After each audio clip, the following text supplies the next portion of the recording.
Hey now. How's everybody doing?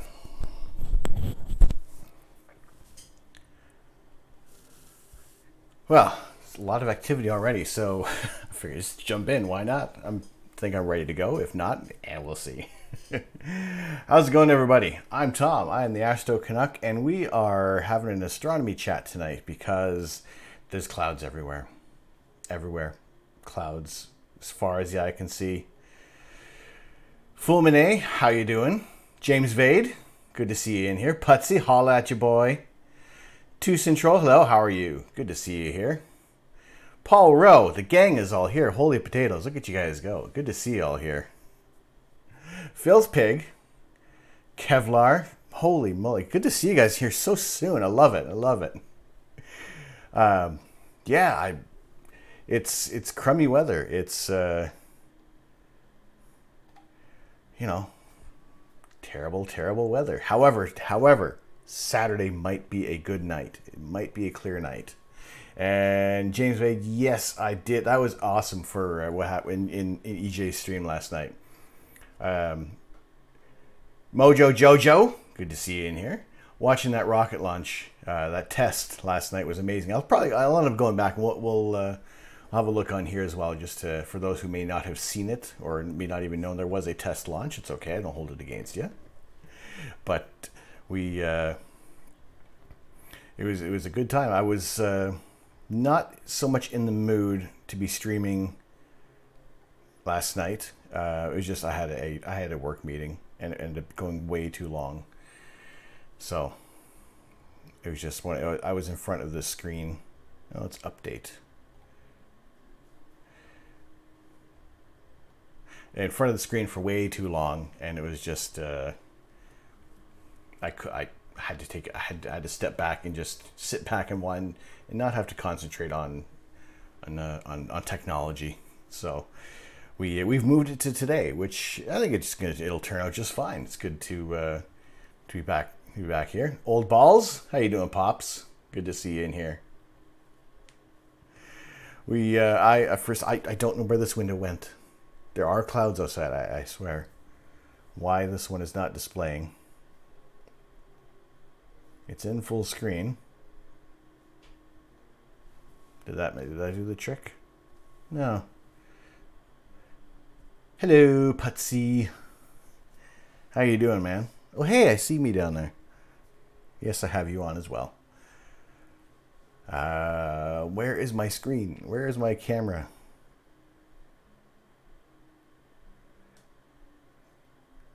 Is that it? No. Huh, I seem to have lost my camera. I don't know what it's there, but it's not there. Let's see. I don't know.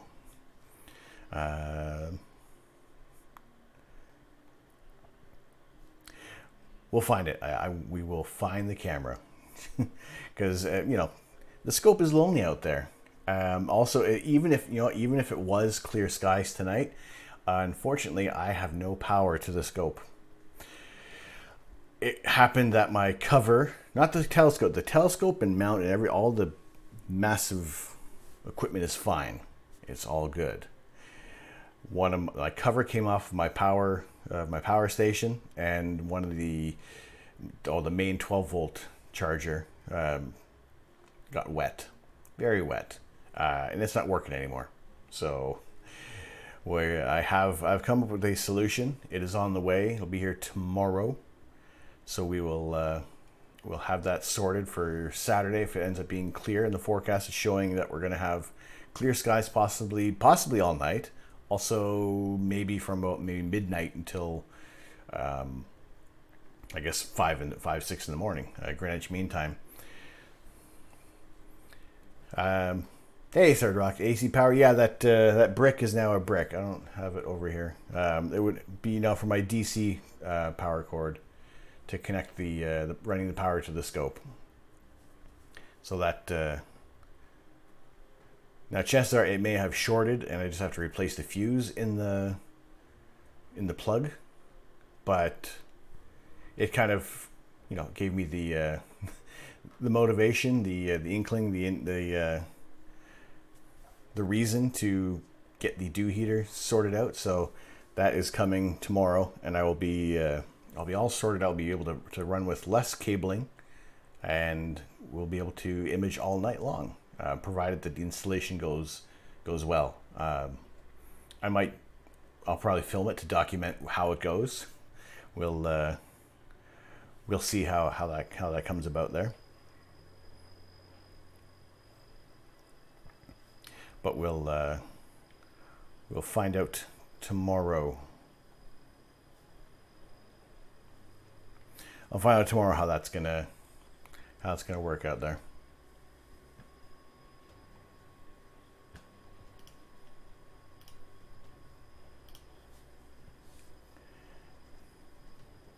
But yeah, unfortunately the cover blew off. I got to find a better way to secure my my little power station cover, because I don't need that happening again for sure. I want that to be working properly, so we don't have any more nights where, thankfully, at least in a way, I am glad that the weather is crummy.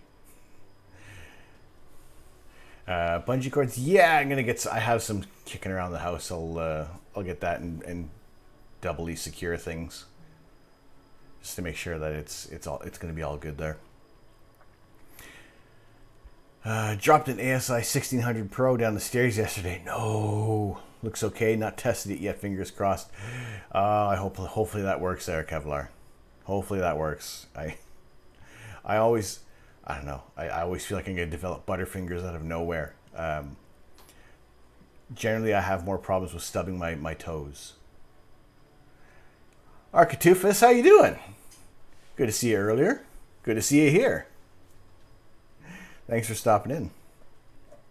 We're under clouds, and I don't know what is up with my camera. Let me see.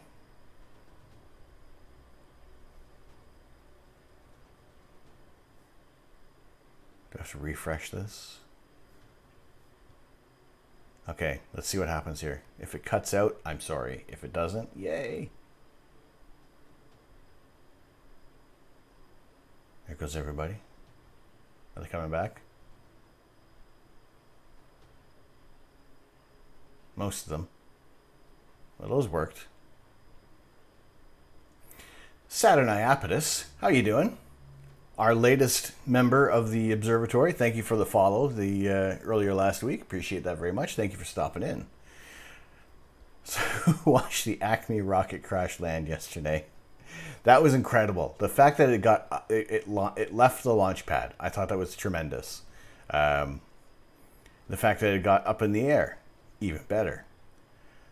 The fact that a 15-story rocket was hovering in midair before it did a belly flop, I thought that was insane. That was ridiculous. I did not know what was going to happen. I mean, watching a lot of stuff with EJSA stream, and just the kind of simulations that he did. It was like in Kerbal, and just his other simulations that people had run. It's amazing just how it all worked out there.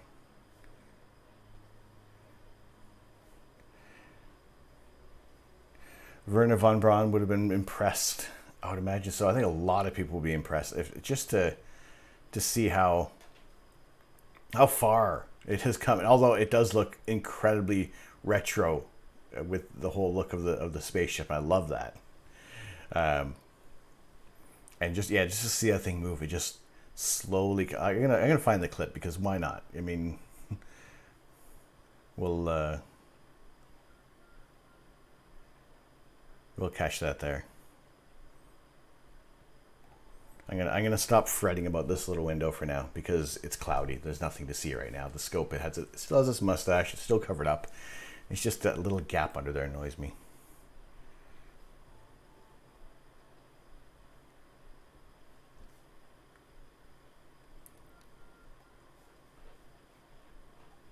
But yeah, that was incredible.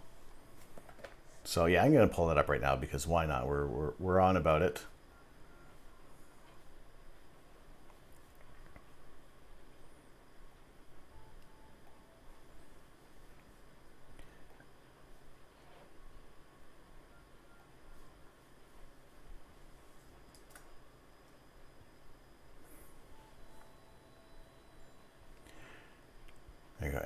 hopper in the background survived also. Okay, good to see that one did. Personal feelings. The fire that happened in the rocket bay was probably the cause of failure to land or not enough reserve thrust. Either way, everything else worked, so great success. I think the fact that it lifted off right away. It didn't blow up on the launch pad. Great success right there. So let's dim this music.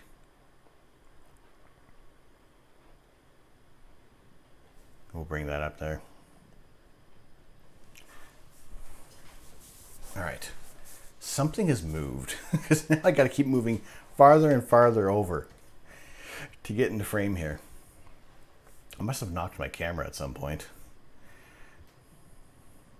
The lack of header tank pressure, according to Elon, caused reduced thrust. There's a ton of factors that I'm confident I do not know everything about rockets.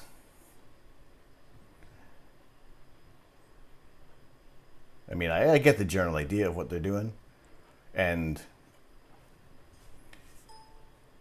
when everything kind of started going off. Also, this angle here is amazing. Like, how awesome is that angle that the whole time that was going up? So, those of you who may not be savvy to what has gone on in the last 24 hours, this is a test launch of just part of the next Starship series that Elon Musk has put together.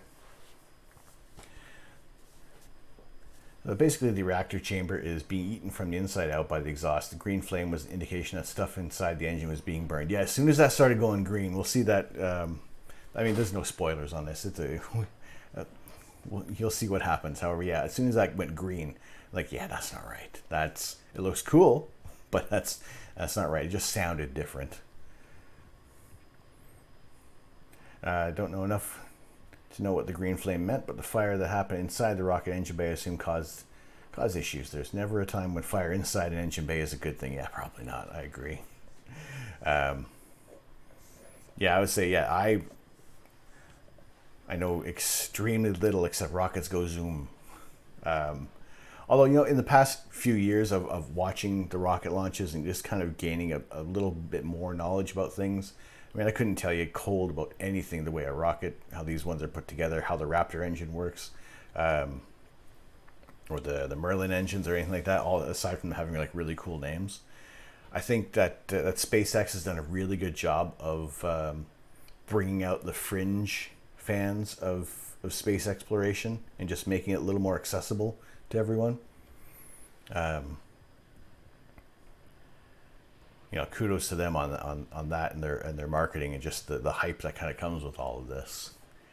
And the fact that so many, and like there was over 100,000 people watching the launch on NASA's NASA's flight on their YouTube channel there, and just seeing that chat go nuts and just that many people were interested in this launch, and for the better part of 24 hours that they were glued to YouTube there. And I thought that was incredibly dedicated, and just the interest that's there is amazing. I love it.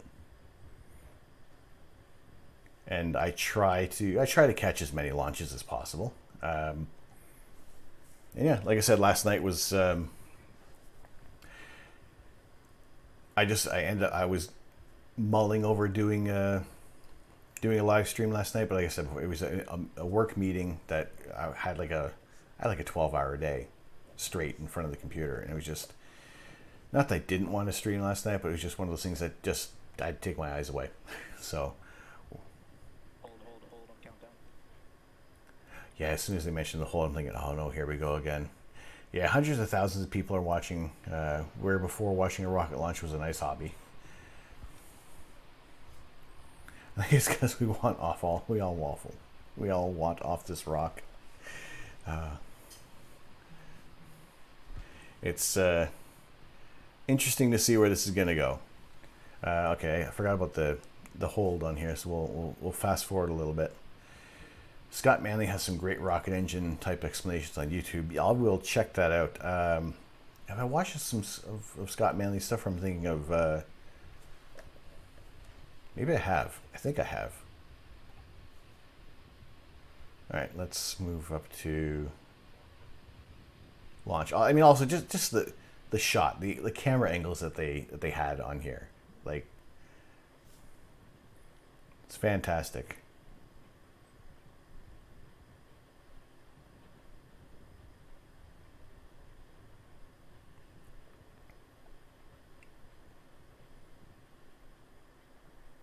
There we go.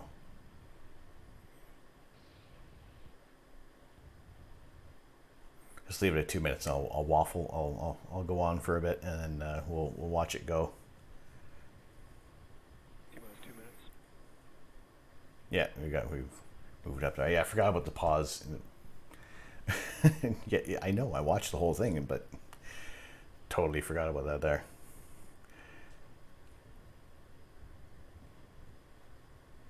Yeah, I mean, just the coverage that they do on it's a little more. It's not as I guess as technically fancy as the Falcon launches that they have that they've been doing. But again, this is like a test flight, so very minimal. I have to move over. This is ridiculous.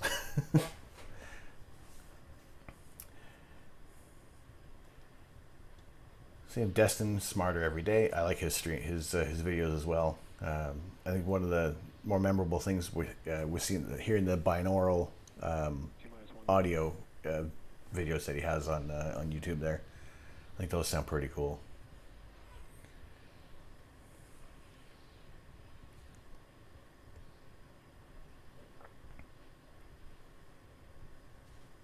And it's not even supposed to be streamed. Even with the NASA streams, there was only a few people that were actually able to that were allowed that had EJ being one of them. But yeah, there was all those notices that would come up on during their stream there. And yeah, for the sake of that, I wouldn't have streamed that. I wouldn't muck around with things like that there, because I'd feel bad for if anybody was on here and put a subscription on the channel when it's like, no, you put it towards space. 10, I'll watch. 7, 6, 5, 4, 3, 2, 1, 0. We have liftoff.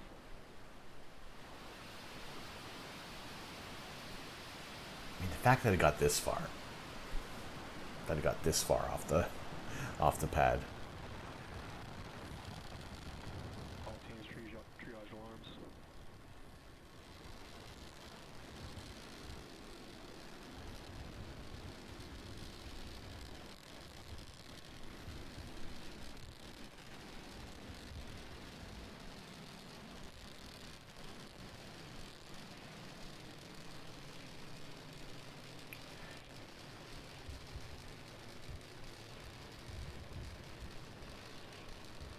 I mean, the rocket has launched. Just all this chaos going on near the engines, and we have a nice shot of all three engines there for the whole flight.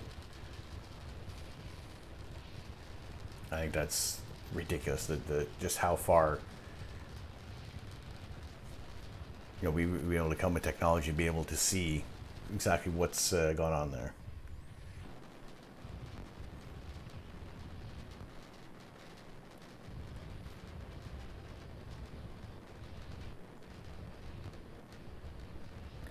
A video where he goes to the United Launch Alliance rocket building facility is top notch. I haven't seen that one. I saw when he covered the Falcon Heavy launch.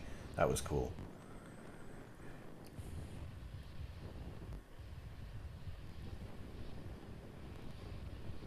Yeah, this right here. Now the fact that that happened, I figure something has gone wrong, or it is part of the fire. Yeah, that fire is not right.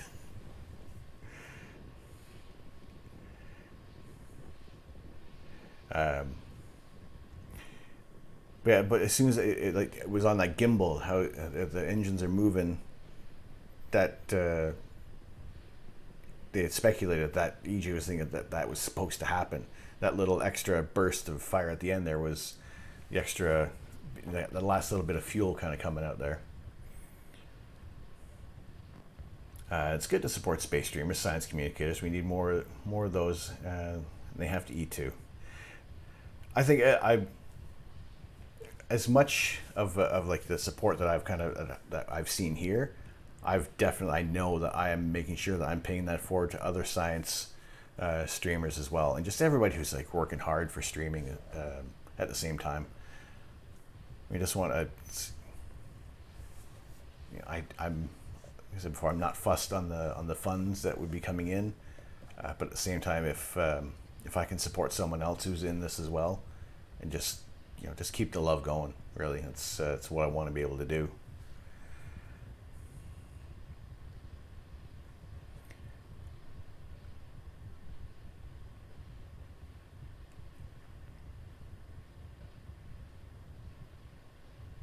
And now they're on. This is just that when they're using one engine, and I thought, obviously it's a test, so yeah, they're going to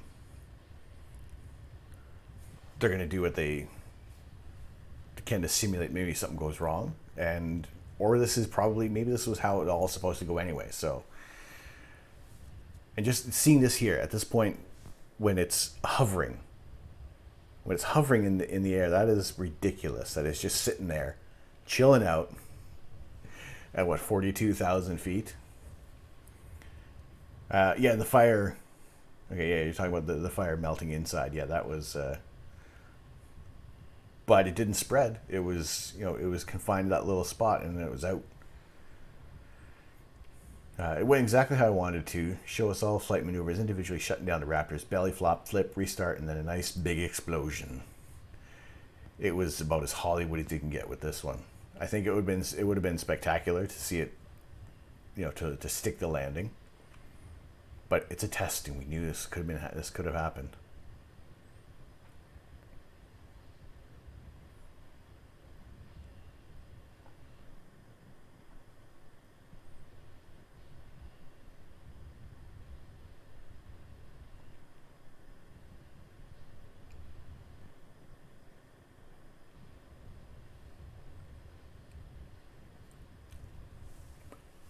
I'm still speechless watching this. Just to see it do that flip, that it's a glider coming down here. It's seeing those fins and just seeing how quickly everything is reacting.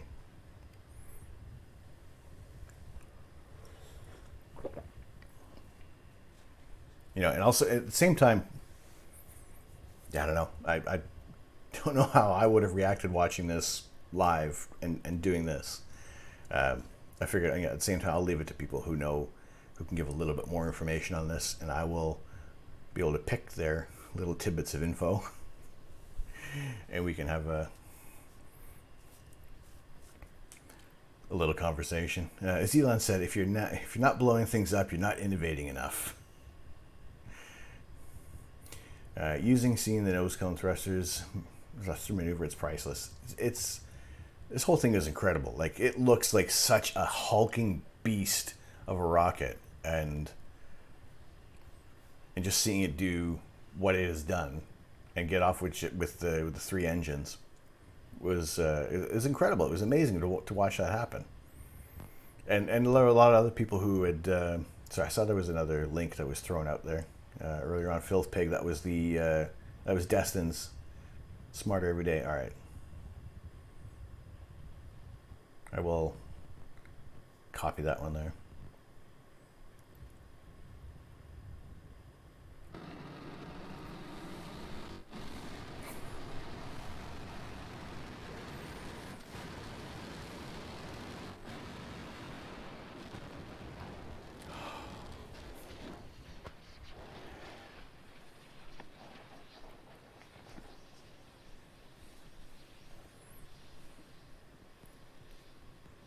Still hit the landing pad. It was still on target. You know, it's not like it was that far away.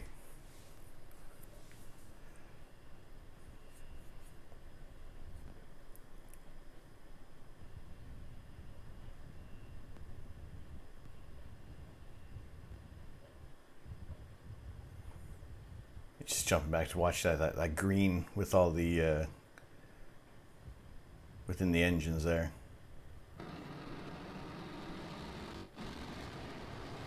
Yeah, as soon as it started doing that, it was kind of like, oh well, maybe not.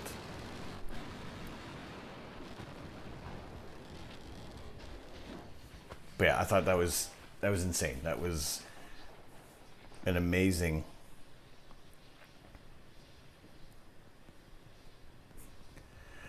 test flight, and just to see how far things had come with you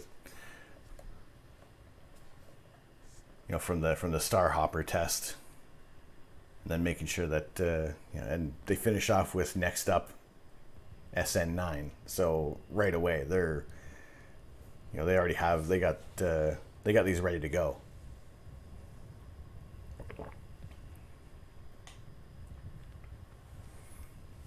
So I thought that was really great to see that happen. Really good to see so many people supporting this as well. Alpha, how are you doing tonight? Good to see you here. Just getting the thing back to vertical and made stable was mind-blowing alone for me. Yes, amazing. It was Rolling to anomaly at opening 3.9. everything that it did was Nice work. was phenomenal. Like just the amount of engineering that's gone into something like this. You know, I mean, the fact that it didn't blow up on launch, fantastic. We're watching the Starship launch from last night, the test flight, where where there's a spectacular test flight and attempted landing. So yeah, that was last night's thing. And I was saying before, I wasn't going to be streaming this one myself because I would not be able to offer enough insight rather than just going, holy. That would have been about my my extent of any information that I could offer there.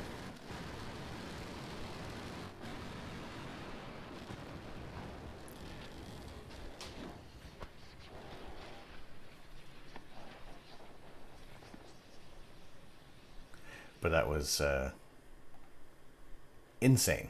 It was amazing to see. And even the build up itself, like the fact that the day before, they terminated the launch with just over a second to go. So with the engines aborting right then and there. To be honest, I expect it would turn into a big firework after it launched. I mean, to see them load up the C4 as well, on the sides there, and just in that preparation to make sure that thing doesn't go where it shouldn't, to absolutely obliterate that rocket, was part of the plan. And you could see them from so far, from how those far angle or those long distance shot they had, and those C4 packets still looked massive on there. So yeah, to make sure that thing wasn't going to do what it shouldn't is it's like the good thing is they didn't have to do that with the rocket. I honestly didn't know what to expect from all of this to see exactly what happened. All right, you were a lurk. All right, Alpha, cool man, appreciate that. Thanks for the lurk.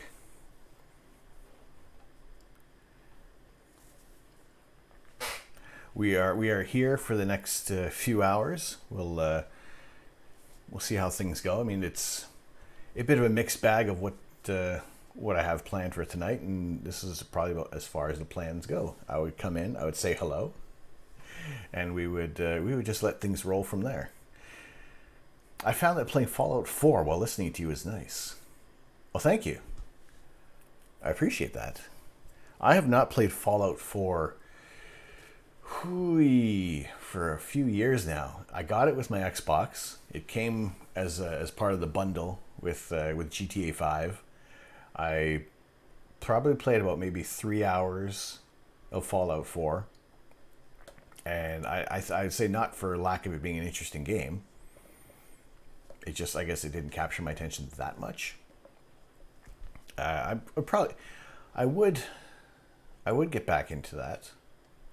Let's see where my game is. It might be in storage. Anyway, I did pick up Cyberpunk 2077. That is arriving tomorrow. I won't be playing that one on stream though.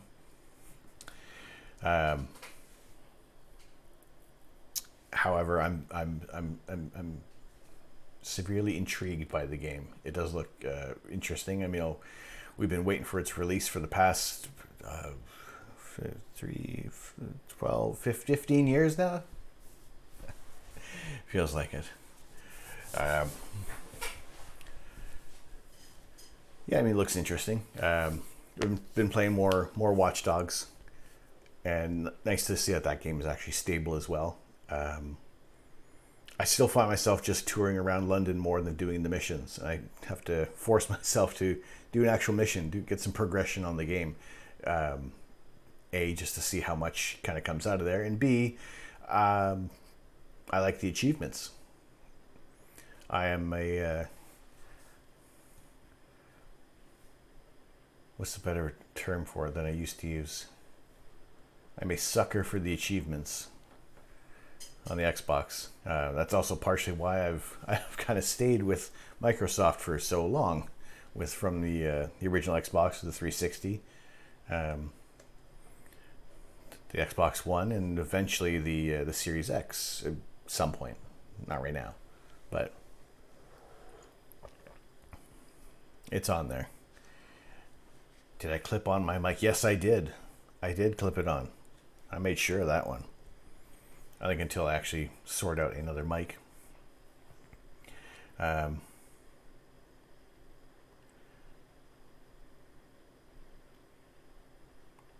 can be in voice chat if you want, with no context.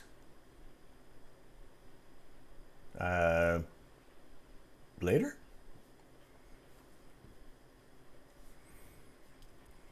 What else have I done? What that kind of sounded foreboding. No, I mean, what else has been going on? It's been almost how long has it been since I was last streaming?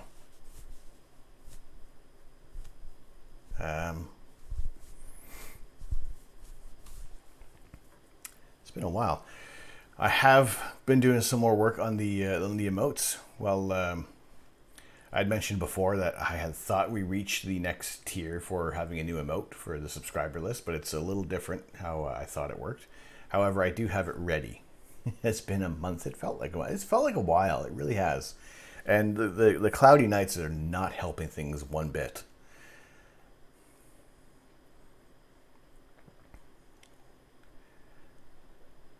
So hopefully, like I said before, tomorrow, Saturday, not tomorrow. Oh, I keep feeling today. Okay. Cursed on duty. How you doing? Good to see you here. How have you been? We've yes, Wednesday. I woke up with the feeling of Thursday, thinking, all right, TGIF tomorrow. And no, it was still hump day. Today, Thursday, again, feels like a Friday. So, yeah, it's not. I have to remember to go to work tomorrow. One more day and it's the weekend. And, yeah, so Saturday is looking to be clear. I said midnight. I'm wrong. I stand corrected. It's moved. Okay, let me refresh this. Has it changed? Saturday is still looking good. And we're almost at a new moon, practically at a new moon. 2%, we're going to call it a new moon. The weather's chilly. The dew point will not matter anymore. It will have no more impact because come tomorrow we will be sorted out with with a dew heater. And we'll be able to image all night long. So if the forecast is going to hold up, I'll most likely do a stream as soon as the skies clear up and as long as possible. Don't trust it too much. Clear Outside is a known lie. I watch Clear Outside. There's another app, Night Shift, on the mobile phone, and the Met Office. I watch their forecast. So we'll see how that pans out. Sometimes it has that Clear Outside has said cloudy, and then the Met Office says clear. So I kind of got to weigh the two, and usually the Met Office wins because they seem to be a little more reliable than that there. To test the weather, I just do Voodoo. All right, cool. I will send you my general address, and you can Voodoo the clouds away over here. That'd be great. Appreciate that very much. Because it's a bummer, and I know there's other people who have had clouds even longer than I have. And it's frustrating. This is one of those hobbies that we're at the mercy of the weather. If you're into building model airplanes, doesn't matter. Build away, rain or shine, snow or sleet. But unless I build a radio telescope, which is probably not going to happen, the clouds are always going to be in the darn way.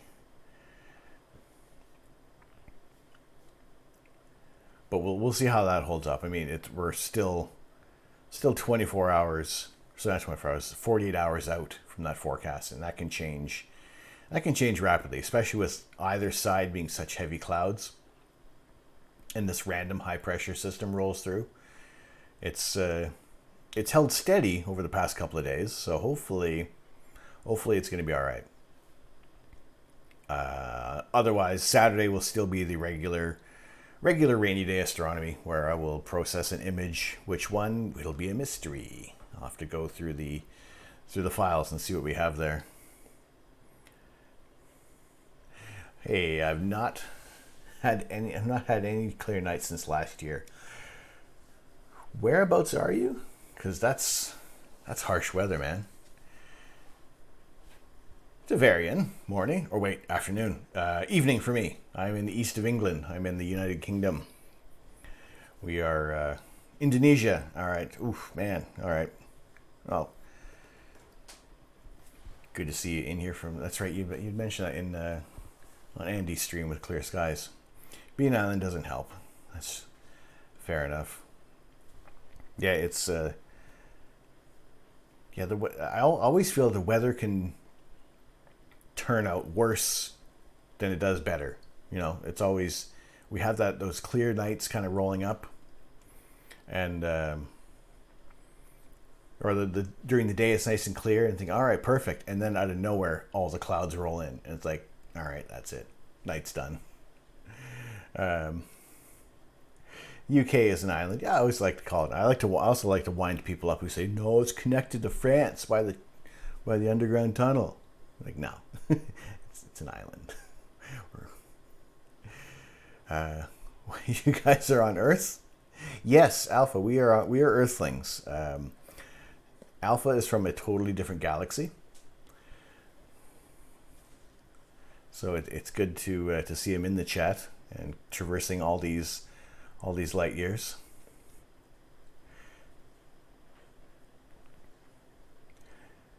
Devarian, you're on Mars, on the West Coast USA. Well, I appreciate you coming in here. Appreciate seeing you in. That's true. What is your definition of an island? How far down do we have to look? How much water do we have to drain? Actually, from the Heart Nebula. There we go. All right, that's it. Alpha hails from the Heart Nebula. Speaking of which, let's get the music back on there.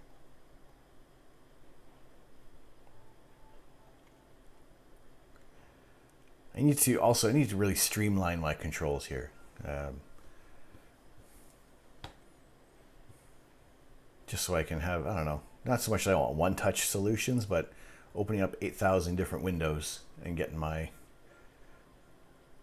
the audio back. Make sure the levels are all right. Or have that there. I don't know. We'll see. If it gets too loud, let me know. If it's or if it's too quiet. Anyway, but yeah, hopefully the weather's going to hold up for Saturday because, like I said, tomorrow the dew heater system comes in, and that's going to then power my mount and the camera, and everything will be able to stay nice and tucked up underneath the cover. So I really won't have that many wires sticking out anymore.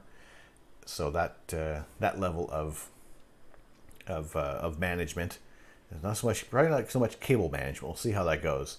But that being able to keep the wires to a minimum is good, because that way I don't have to worry about stuff tangling. Especially it's going to be a new system. I'm probably going to want to fiddle with it as much as I can during the day. So we'll hope that everything goes nice and smooth. I do have to do a little bit of kind of a gluing for the secondary mirrors dew heater there. So be super duper careful with that. Like I said, I'll probably film it just for the sake of what to do or what not to do. And we'll, I don't know, maybe that'll be my first YouTube video, installing a secondary mirror dew heater, or how not to install a secondary mirror dew heater, and how to quickly buy a new telescope tutorial. God, I hope not. Saturday's also new moon. Yes, that'll be fantastic. So couple that with that, it'll be a bit of a later start. The lights, okay, the clouds do roll in at 5 o'clock. The lights in my area do turn off at 1 in the morning, so that's another bonus. Moonless night, city lights off. I think that'll be pretty darn good. It'd be a fairly decent evening, hopefully. And like I said, basically rain or shine, we'll be doing our Saturday rainy day astronomy anyway. It just may kick off a little later. That will be, I'll update on Twitter. Actually, probably the Discord will be the more immediate area that I'll throw the updates on there. So for those who are not in the Discord, you can join in there. Still building it, still kind of putting things together. I started throwing in some of the images that we've taken during the streams, so that is in that section there. Still way off center, so that's coming along. Now I'm gonna have one more quick look at why this.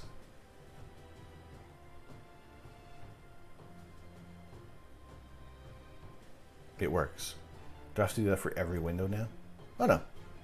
Okay, don't know why, but there it is. Camera's back. Outdoor camera's back.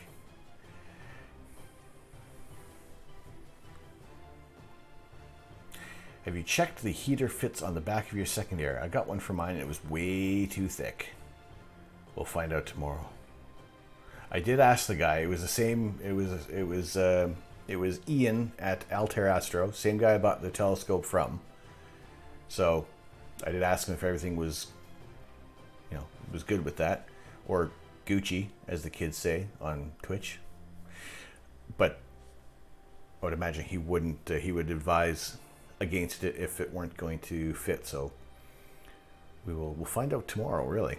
And if you guys hear a lot of cursing and yelling and crying, the orange neoprene unit didn't fit mine. Hopefully this is not that same one. We'll see. I guess the fact that if it doesn't, then if it doesn't fit for I'll get it tomorrow, and if anything has to come in for Saturday, I guess that'll be all right then. And for the most part, it is really for me the primary mirror that has been fogging up a lot more. I guess there's a little more protection, not by much, for the secondary mirror, but we'll see how that kind of works out. Hopefully, all for good, and we will be able to image much longer in the evening. The guide scope will have its own little cozy as well, so that'll keep it guiding nice and true for the night. Having to mold my own. You manufacturing your own secondary dew heater?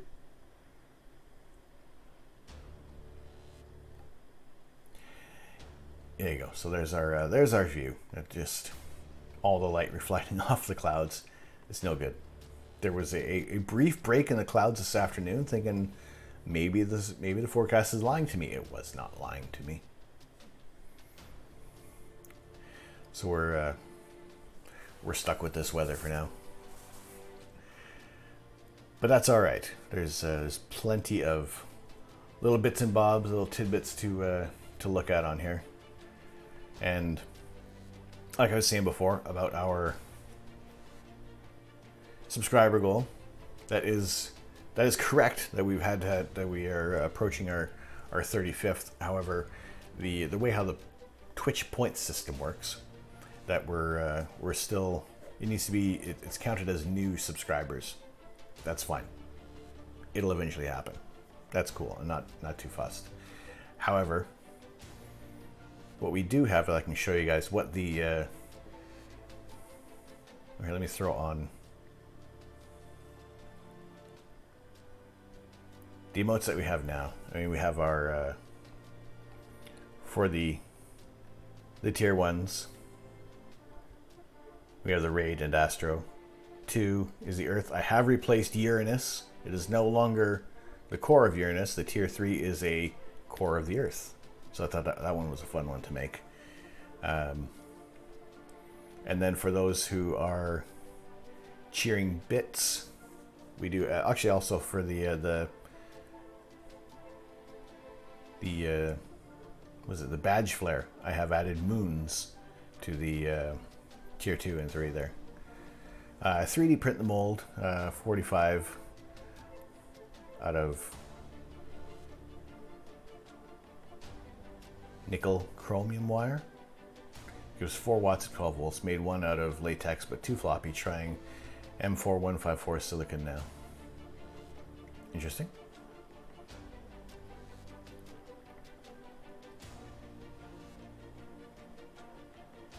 And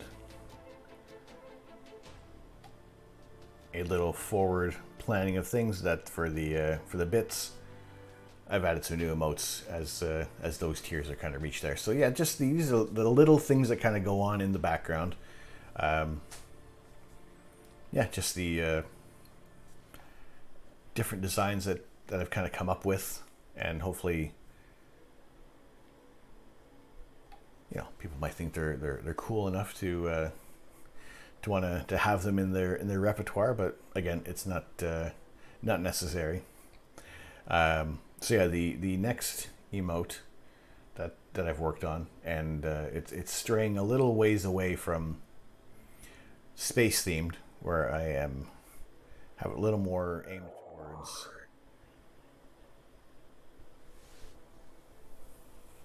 the beard.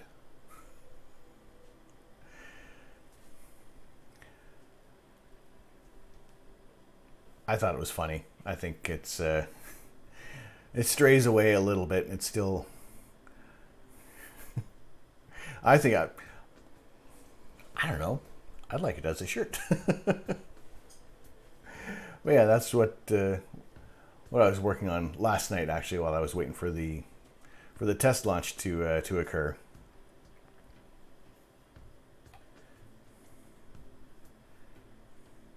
So I got more windows covering everything.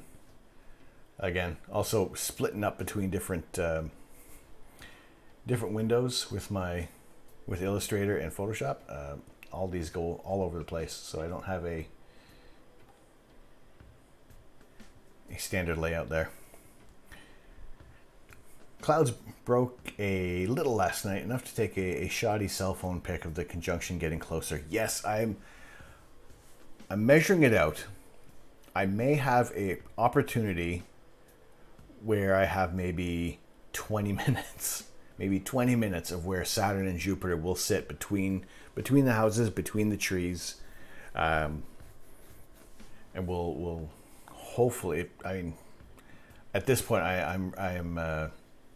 I've resigned myself to the fact that it's going to be cloudy. That I'm not going to personally be able to capture it. So it's everybody else who's imaging the conjunction that I'm relying on to see some images there. I just thought it would be kind of cool to be able to have like a live kind of video of that short span of time. I also, speaking of the trees, I did get a quote on how much it is to just kind of give the trees a little haircut, and it's expensive. It was basically the dew heater system or trim the trees. I went with the dew heater system. As much as I would like to have have a shot, have some more area of the night sky, I would like to be able to image longer and not have to worry about condensation building up on the scope and just kind of leaving water spots the next day. Take the telescope for a ride. I don't know. I am not even prepared for portability of this thing. Hey, trim those trees. Thanks for the bits, James. Appreciate that. There's some smaller branches that I can cut. We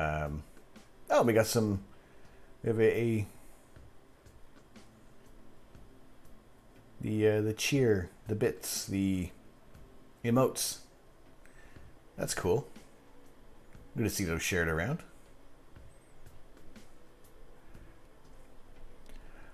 I also want to put that, can I enable the text to speech on there? Where can I do that? Because I've heard other people use it. It's just a fun little thing.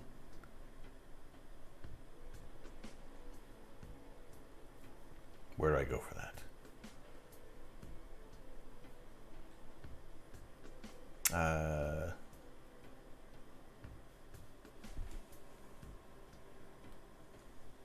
Yeah, James, thank you very much for the bits. I appreciate that so much. I hope that I can keep giving you guys some interesting content, some good conversation. Yeah, just generally being able to have a good time with you guys is what I want to be able to do.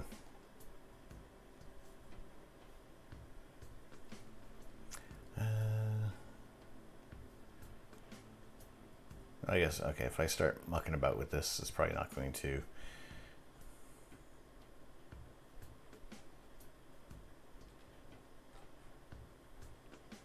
Not going to want to play ball.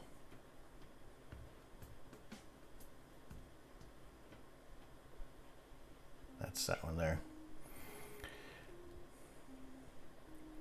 Dropped a shot of one of those new scopes in Discord. Hopefully get first light Saturday. Ooh, all right. Check that out in a hot second.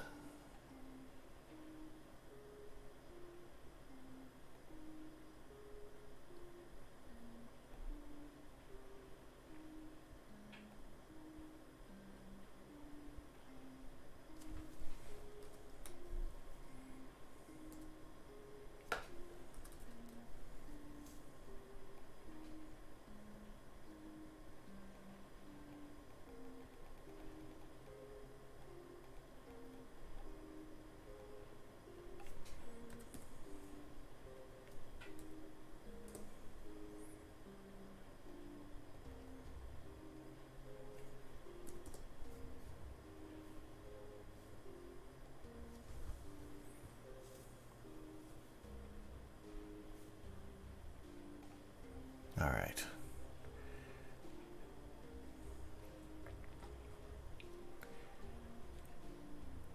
It doesn't fit in your car. Oh no. Very nice beard. Thank you. Thank you, Alpha. I keep it trimmed. Now, it was also... Okay, obviously that's the final version there. It started off with this mug and a few different variations that it went through there. But we got there. I was happy with how that looked in the end. I thought it was fun. It's a little universal, so it'll fit within this context and anywhere else. Maybe if there's someone else out there who has a nice beard on Twitch, share that. Compliment them. The beards like to hear it. I don't have to. The beard does.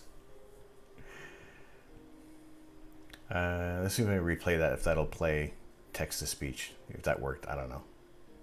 I'm just replaying James's cheer.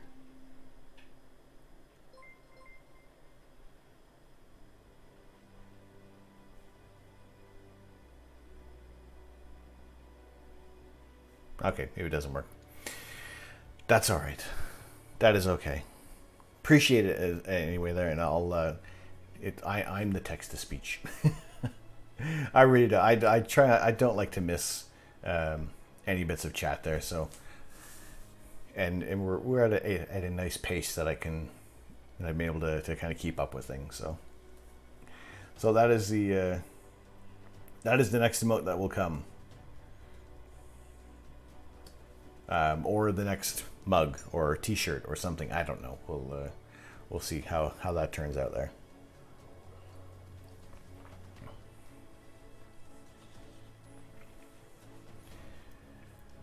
But we are in the season of Orion, so I'm happy that at this point now.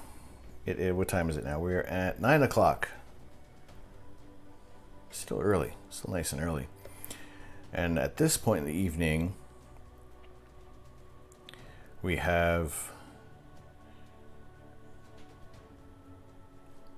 Bellatrix is almost above the roof line. So, what time is that going to be?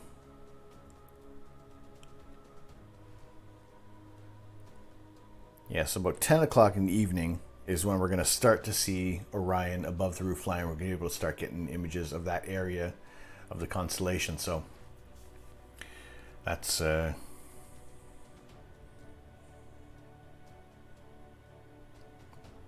is promising, and definitely being able to get some good shots of the Rosette Nebula and the Christmas tree cluster, Cone Nebula in that area. And probably at about close to like 11 o'clock ish is when we're going to be able to get the horse head. Pardon me, and and hopefully the Orion Nebula itself, and getting to see those targets with the telescope with that focal length in much more detail than I've ever seen before. So we'll see how that goes.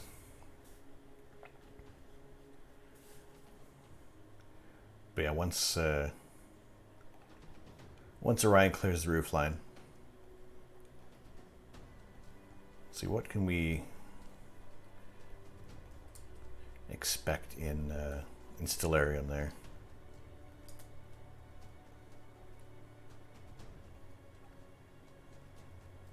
Because being able to get the shots of Orion, that's at the... Alright, there's our native focal length, but drop the reducer, and pretty much the main part of the Orion of the Orion Nebula is going to fit within our frame. So definitely going to have some shots where that core is going to be blown out, but at the same time we'll be able to see a lot more detail kind of coming through there. And again, shooting it with an Astronomy dedicated camera, which I haven't been able to do before, and like I said, even there's a good chance that come Saturday, if the weather holds up and if it's nice and clear, definitely going to be able to get Orion and as much of those targets as possible. So that should be a really fun night. Not that these nights aren't fun. but it's I like the image as well because it I have to plan a little less. And even for the most part, yeah, maybe I do wing it a little bit, but we keep things dynamic. Go with the flow on this thing there. You can always have a plan, but things can always change. You know, never know what way the conversation can kind of go there. So we will hopefully get some interesting shots of the Orion constellation, of all the targets within it there. And where's my window gone? Be interesting to see how the Running Man looks as well, because that's kind of one of the I neglected that, and definitely to shoot the Horsehead Nebula. I mean, that's going to sit right in the frame. Allen Attack Zeta Orionis is going to be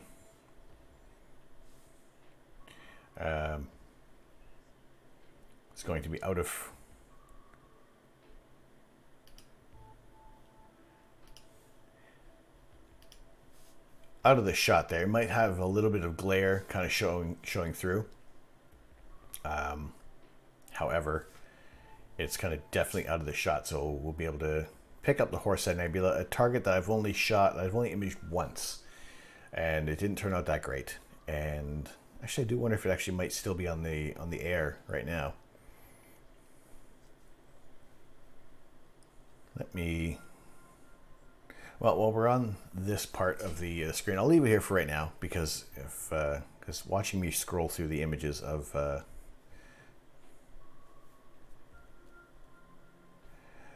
ASI Air is not as interesting as we may think.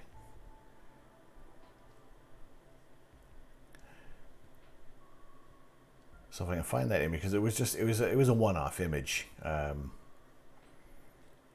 Wasn't sure if it was actually going to come through. It was with the smaller scope as well, so it was obviously a much wider field of view.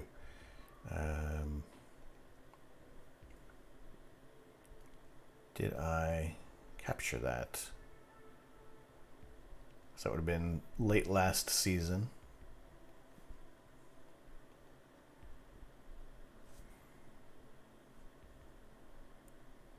And my file system has changed a lot.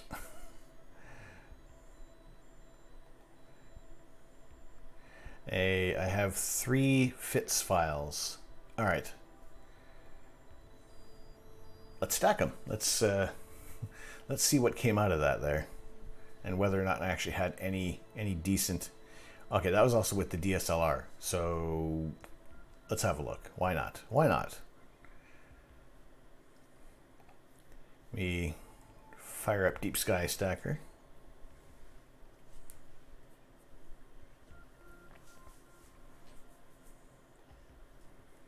And let's have a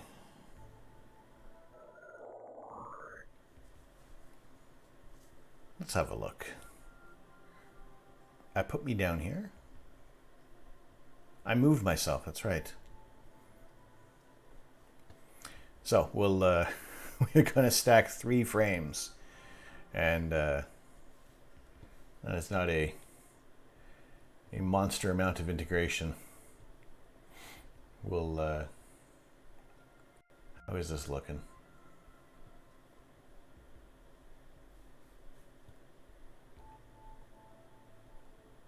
Like, this is the limited amount of time that I had with the target, so it wasn't. And a plane went through one of the shots.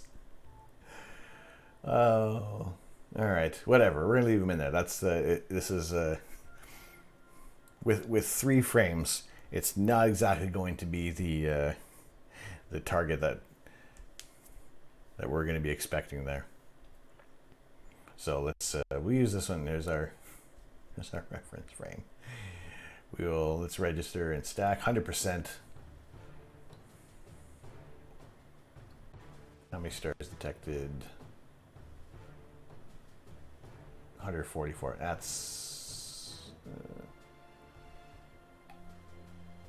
I mean, I could probably manually align all this.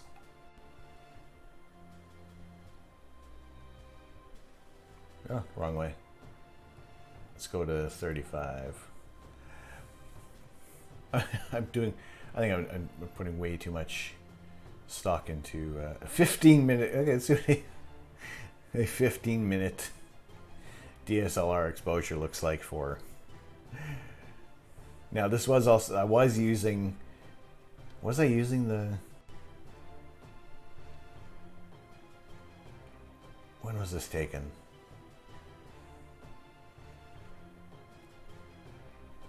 This is in January, really? Okay, so there's a fair chance that this was with the tri-band filter.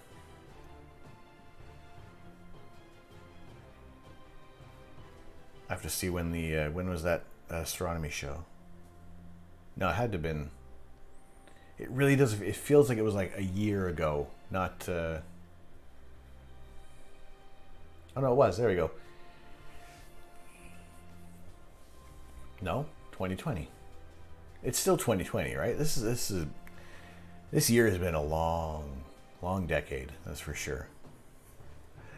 I could have sworn that it was a little later there, but anyway, let's see how this turns out. I do see that coma, that halo around the star there, around Zeta Orionis, around Alnitak. So that's. I feel that is the tri-band filter. So we are going to get that HA signal coming through there. But let's shut that down. Do I want to save that file list? No, that is all right. That is not going to take up a lot of space.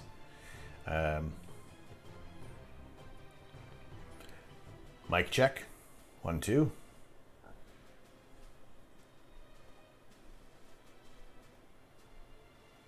Yeah, so it is, that emote is ready to go. That is saved, and yeah, once we kind of hit that next level of subscriptions, I will have that available.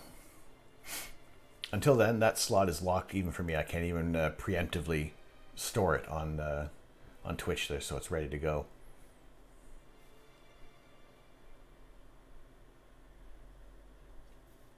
But we will. Oh, where did I save this to? Oh, and I closed it. Okay, chances are it's in the Wizard Nebula, because that's the last one that we worked on.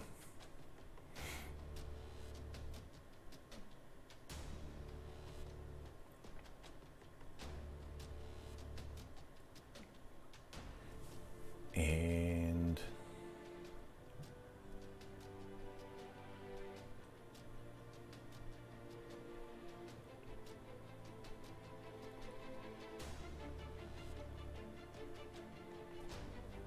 that looks like it.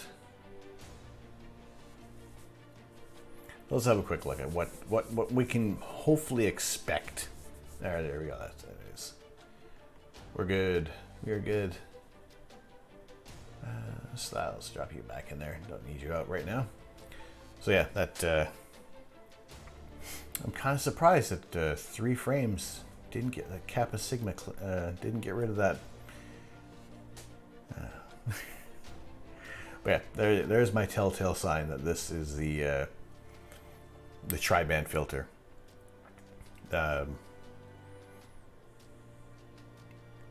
it already, I don't know how if I want to say I can start to see the shape of the flame nebula kind of coming through there. But this is by no means an extensive image that we've shot there.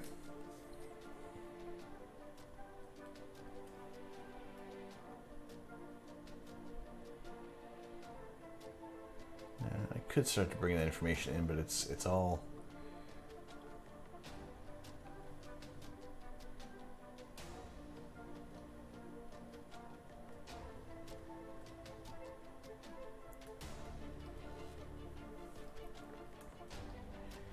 It's not exactly what we want there.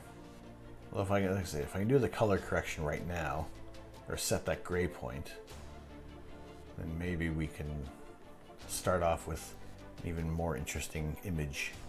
Although I say that, I'm treating this as if it's a long exposure. We're we're at it's a 15-minute exposure. It's fine. It's not even as long as our longest exposure, and it's with the DSLR camera. You know, it's very very limited of what we had on there. Is it filter or collimation? Shouldn't the halo be concentric to the star? That would have to do with my spacing. This is with the 72 ED, and yeah, I think I was definitely. I was gonna say no. This was the. This is with that camera that we're looking through right now, the Canon T5i. With the refractor, so I'm not sure. I can probably say that my spacing isn't right, so there's probably some issues in that regard, or maybe there is actually something up with the filter itself. Because even those stars in the corner don't actually look as bad as. I know, there they go. There's the eggs there. Yeah, it was one of those things. Just wanting to kind of get the scope, the camera on there and get things rolling.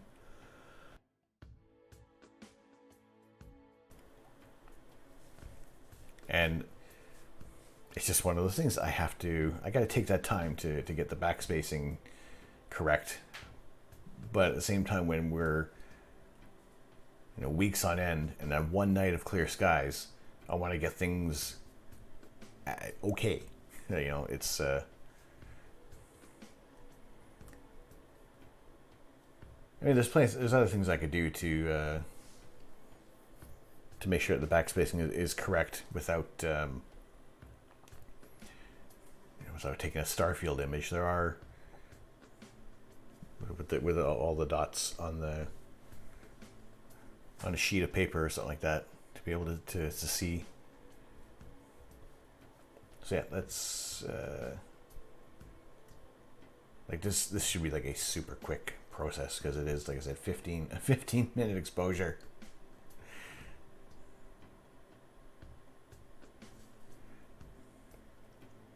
And things are going right. Okay, so standard stuff, bring that in. There's no data there. In fact, when do we start to see data there? So really I can bring it up to that point there.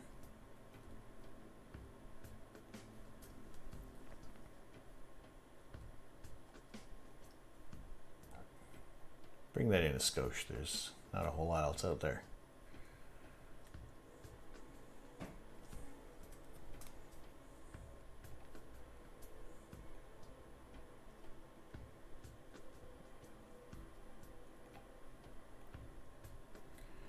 And again, this is a DSLR. The temperature was probably 20 degrees at best. And really already we're starting to see what was there. We get the flame nebula. We got a little bit of the horse head coming through.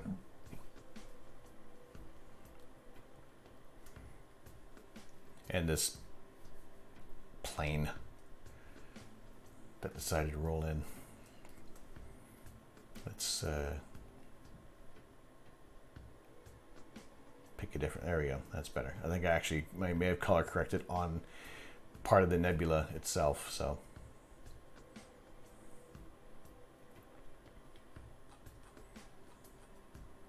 it I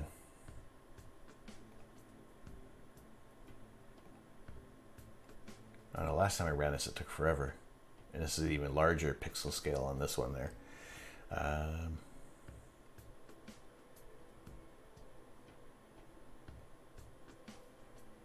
So let's not. Plane seems to get star linked. I want to say I was thinking that as well, but there is this.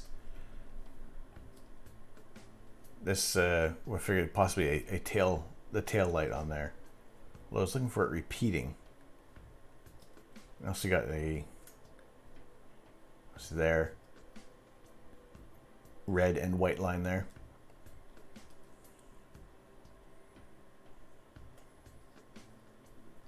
I'm thinking plain, although the unevenness, maybe it is Starlink.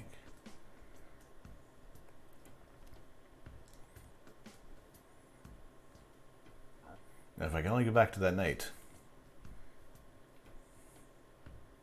Thanks, Elon. Yes. I mean, yeah, it's cool. It's great. Yes, you're going to be providing internet for as many people as possible, but you're ruining our photos, man. We want pictures of space, not lines. If I wanted pictures of lines, I would grab a pen and paper.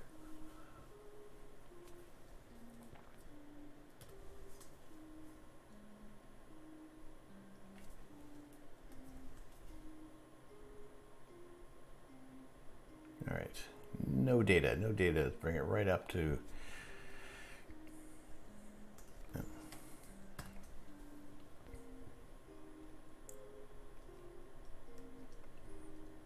Noisy as heck, but at the same time, we're starting to see some. You can see a little action in there. Starlink photobombing your astrophotography pictures from now till forever.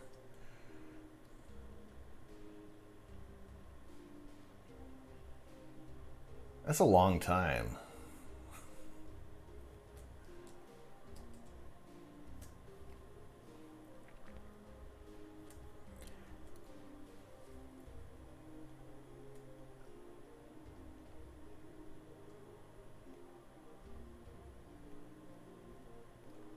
Oh, that blue channel is noisy as heck.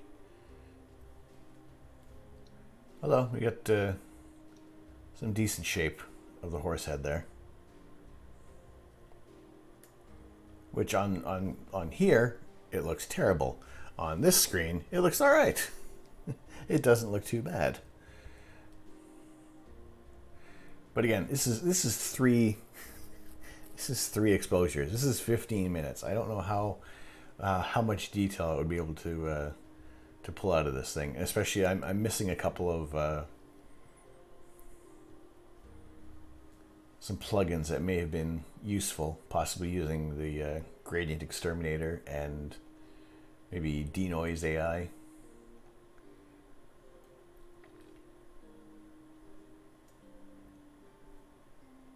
Like at this point, I'm going to be accentuating any of the issues, any of the noise. You can start to see that just the way how this is kind of curving out there. And now we're just kind of, once that starts to really bow out at the bottom, we're not going to have this as smooth of an image kind of coming through there. You want this to be basically as pointy and, you know, it's almost as pillar straight as possible to have without any of the extra, like the reds are going to start popping out through there. Or is that, yeah, it looks like the red channel. Sorry, was that the... Yeah, see, the red channel's all right. Now if I were to start adjusting things there,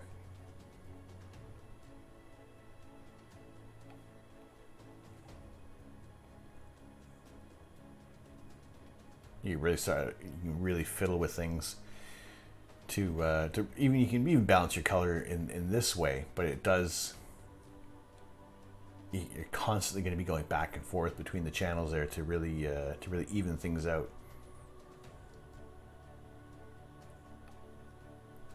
So generally, I don't always muck about with the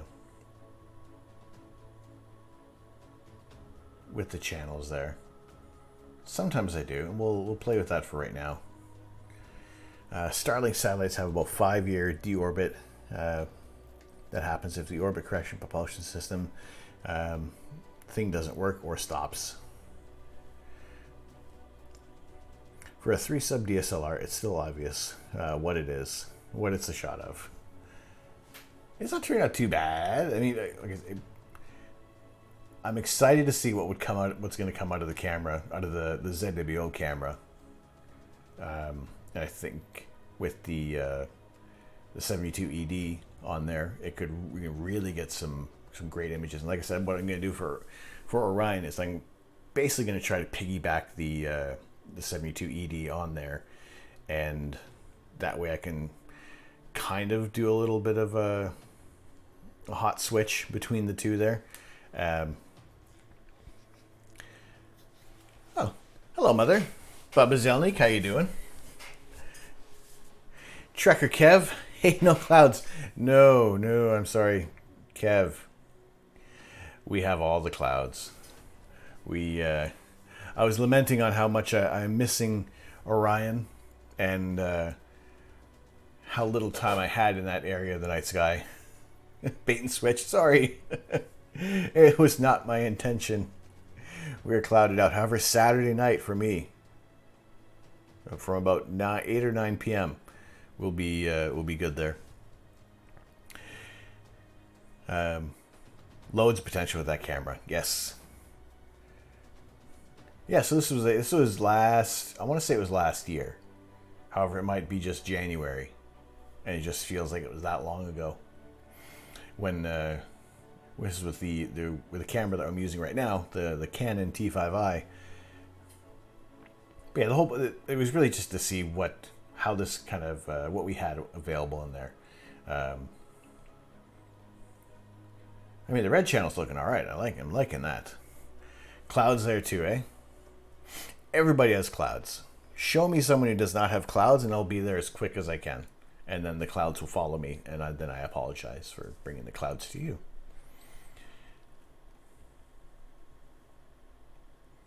And then you can also just the gradient that we're seeing in the. Oh, sorry.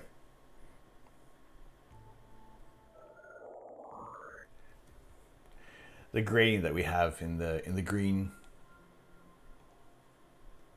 blue. Like I said, the red's not bad. So if I was even to kind of take this one to start to build up a luminance layer out of that, and I'm in a way I'm starting to favor the monochrome side of things. God, that sounded pretty silly. That it is the red, the hydrogen alpha wavelength there, and I think I do want to get just an HA filter. I know it's a color camera, so everything's going to come through basically red, but at the same time, we'll be able to get some really detailed areas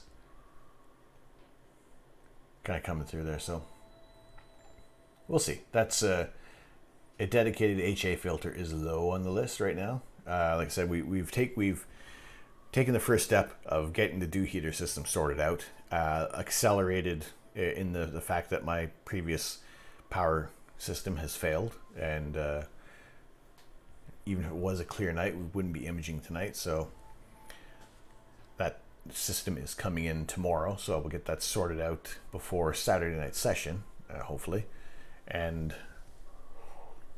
yeah, we'll be able to get some imaging done.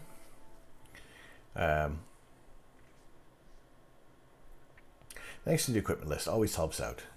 I will be, no problem. I try to, it's just the basic kind of setup there. So if there's any further questions or any other little bits of equipment that are going to be added, I will add it onto the list. I think what I'll also do is for the equipment list is being able to elaborate. So I could maybe do adding more to the command list. What do we have available right now? Yeah, those are all our commands that you guys can freely use.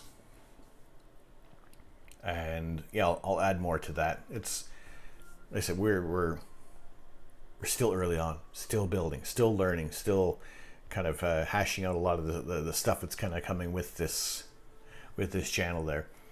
So I would, I'd maybe put like an exclamation filter or exclamation camera, and then we can have at least a little more detail of what's in there. With although I'm still happy to answer and talk about any of the little bits that I am using.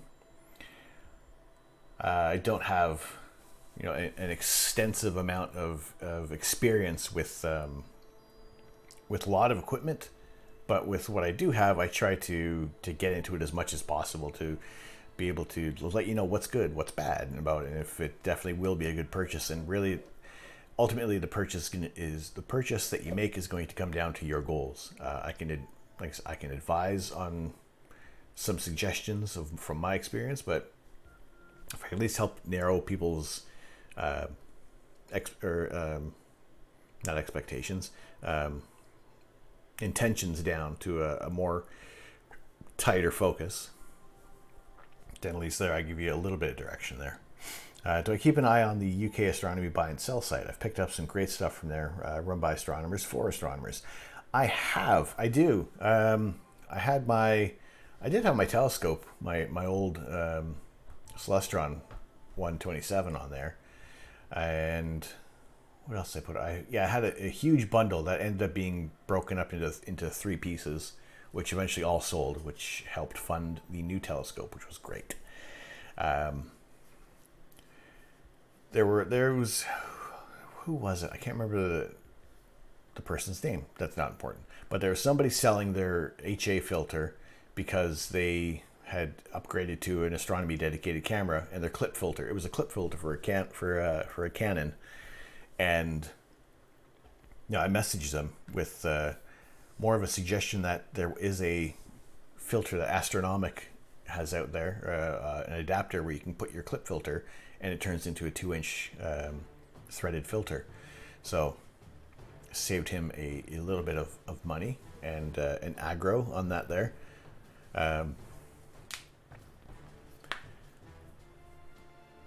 It was.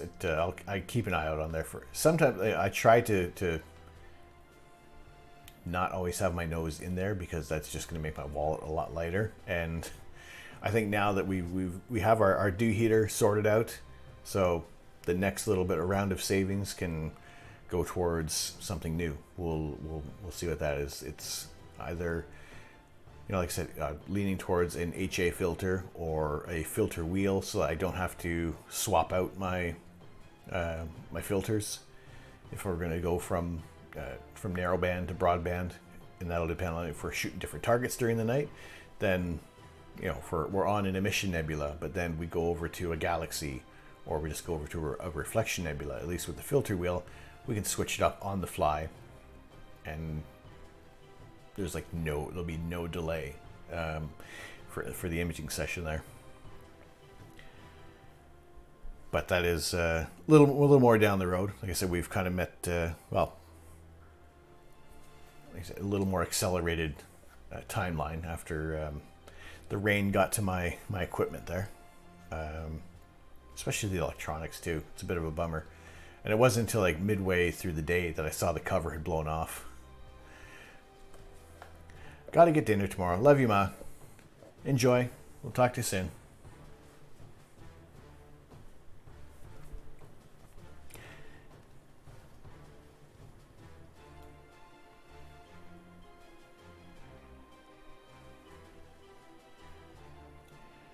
Right, let's build a quick kind of luminous layer on this there.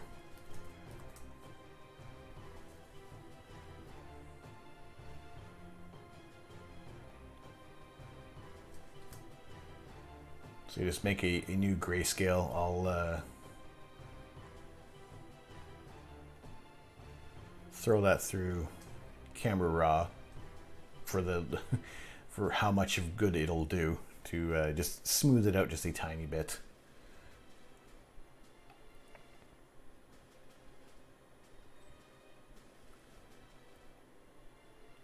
And I say just a tiny bit, but we'll probably have to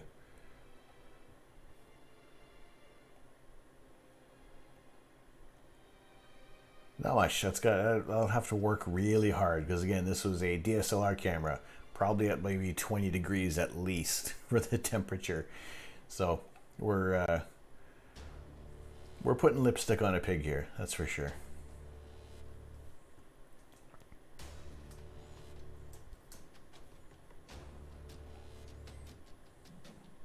All right, make sure that our RGB Channels are turned back on. That looks really, really cyan right now. That's I'm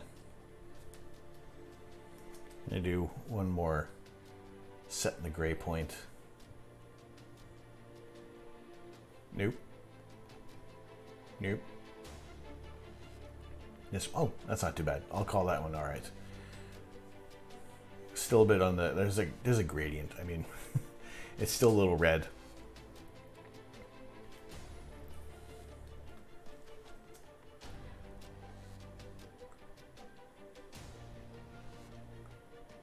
We'll throw that luminous layer on top of there.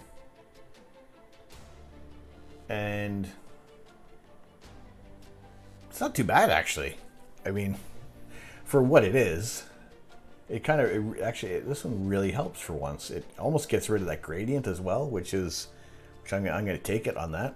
And this is a very, it's higher in hydrogen alpha in this area. So being able to pick out, seeing how the details are already starting to come through. And this was 15 minutes on a DSLR camera, and I'm, you know, there's very minimal magic that I can work on this image, and I'm sure there are other people out there who have been in astrophotography a lot longer, or who have even dove a little deeper into it than I have, that can probably salvage this image even more than what I'm able to do on this there.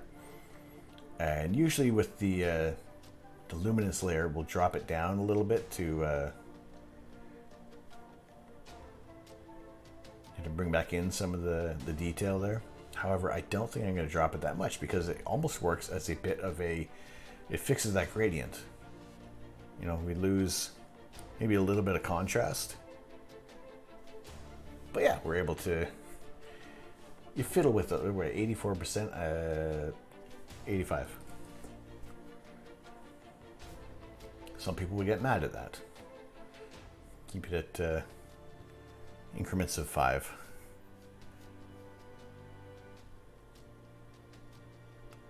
Now,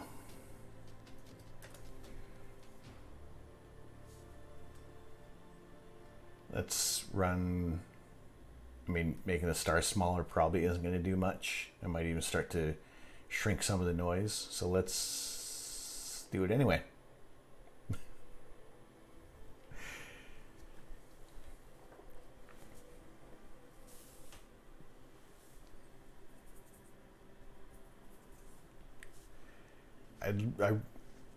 I fell in love with the Orion constellation early with astrophotography, and especially the Orion Nebula being basically like the first nebulous object I got a picture of with a Altaz mount, not knowing anything about astrophotography really, except for the fact you need to have a longer exposure. I tried, what did I try getting? Like maybe, I mean, first holding my phone up to the eyepiece and trying to get a long exposure out of that with an adapter. Didn't fail spectacularly, but it didn't net me some decent results.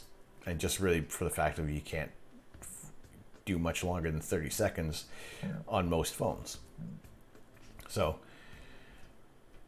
immediately wanted to be able to have my a DSLR hooked up to the back of the scope was the next logical step. But because, you know, I was aiming for deep sky objects, I had a telescope that was more geared towards visual astronomy, looking at bright objects, where looking at the moon or globular cluster was going to be the best that you're going to see out of there.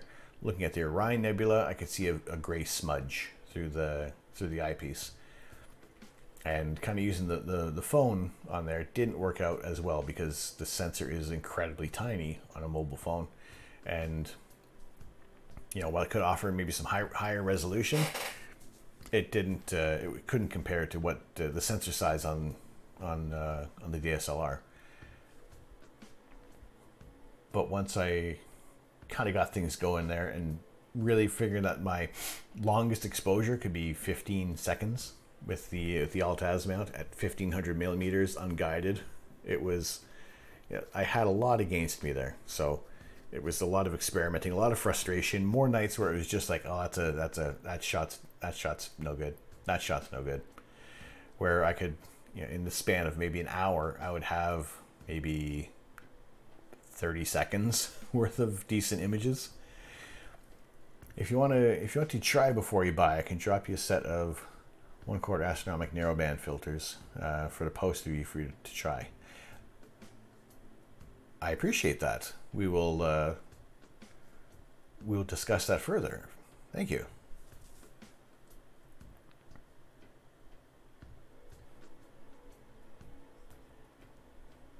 I do like the idea of like somebody setting up a kind of a rental system. I mean, it's not going to be so much as like Blockbuster, where you have here's your 3 days with the movie or the video game, and then return it.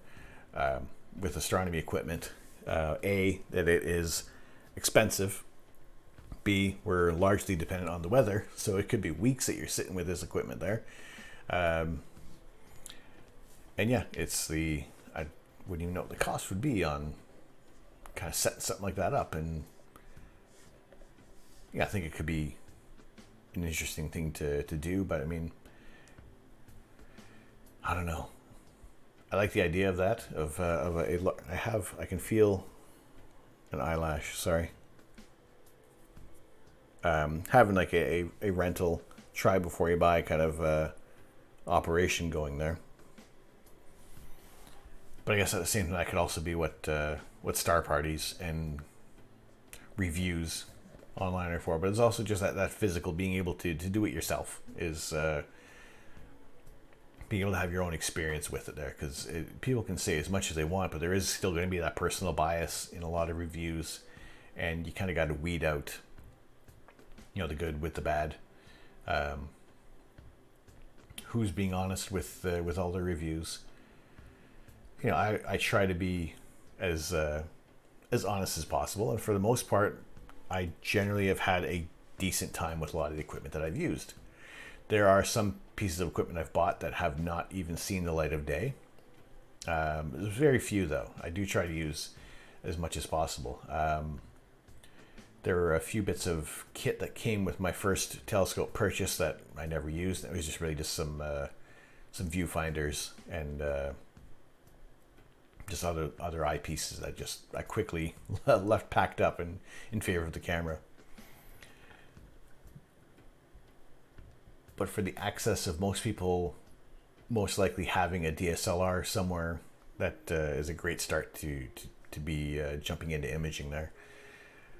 But yeah, to get those longer exposures, I think for the money, the star trackers, the Optron or the Skywatcher stuff is definitely worth the money. It's very, very forgiving equipment if you're going at a long focal length. And I mean, I used my Star Adventure as much as possible when I had it, but as soon as I kind of upgraded to the EQ6R Pro, I barely touched the Star Adventure, and that kind of went beyond what my intentions were with astrophotography. And even with the DSLR, that quickly was becoming inefficient for me. And I know there's a lot of people that do some great work with the DSLR camera, and for me, it was wanting to get that image as quickly as possible, and shooting your subframes it's important to get like a really good image kind of coming through there, to get rid of as much of the extra data that you do not want in your photos. And kind of what I'm doing now is that basically my goal is taking these kind of single exposures, and on the occasion when I have a clear night and nothing else kind of going on, and having fairly smooth data coming out of a astronomy dedicated camera is, for some of the images that you guys have seen processed on here, they don't turn out too bad, in the sense of, with this one you can already see just how much noise is in the image there. I know that when I have a complete set of Beta Hyperion eyepieces in a case that I've never opened. And there's a lot of eyepieces and things like that I was looking at when I first got into it, thinking, ooh, is that going to be a good one? Am I going to be able to see more with that, with that eyepiece? And I never kind of went down that road. for actually making the purchases. And kind of glad I didn't, in a way, because I don't know how many eyepieces I would be sitting with right now. Because you'd want one for like all occasions. There isn't. It's always I've always found out it's better for the fixed focal length on any piece of equipment there, especially even with the cameras. I had that 70 to 300 millimeter Sigma lens.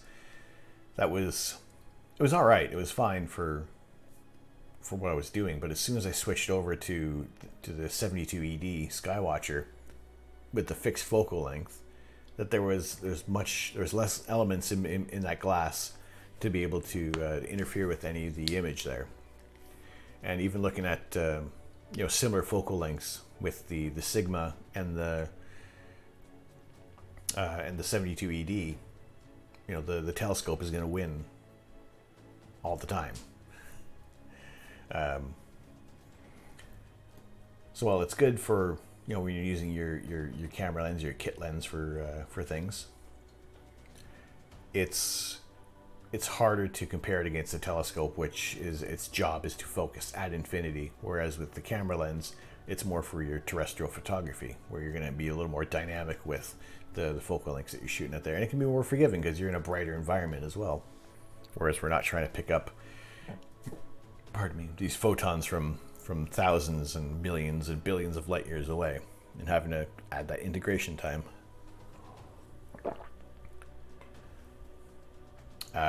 What step was I on for this? I was going to do smooth it out just a little bit there.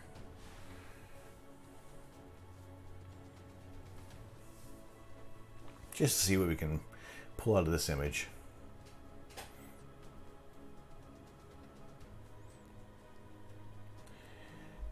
And that is running less crunchy, more fuzzy.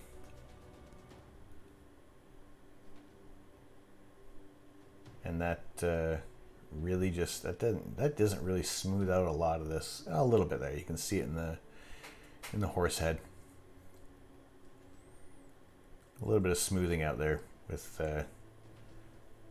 However, here's with the DSLR. I have these weird little.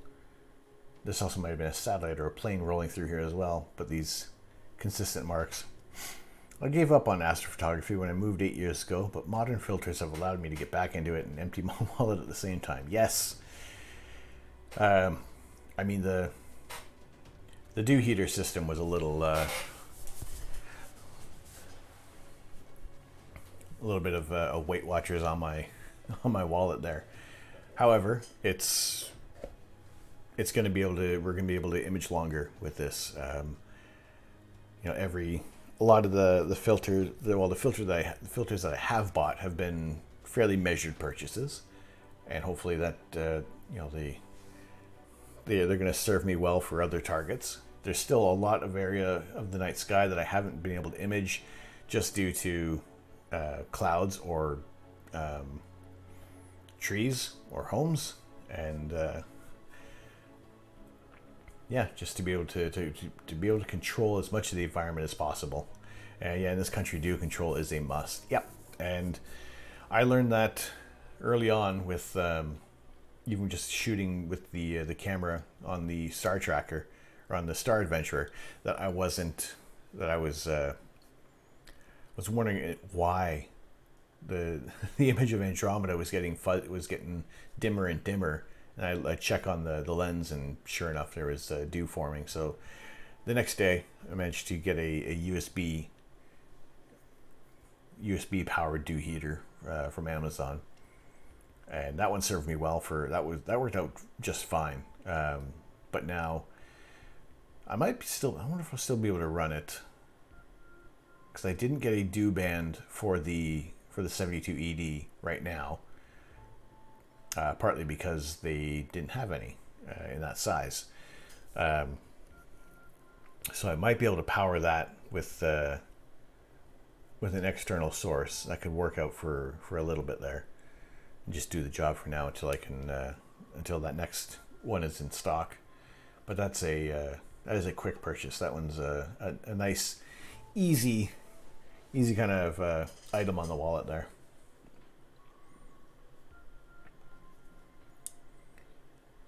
All right.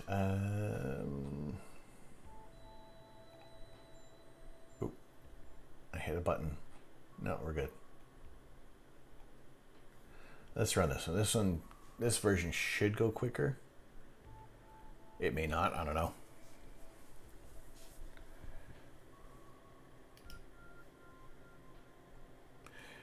Multiple screens going on here.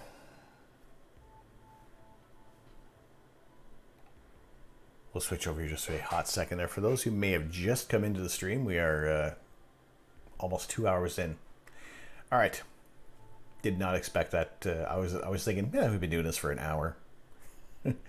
For those of you who may have just come in, I am Tom. I am the Astro Canuck, and we are usually sharing live images of space as often as possible. However, you can see down here all that. Those are clouds. That is heavy cloud coverage. I am in the east of England, and generally when we have clear skies, they are nice and clear.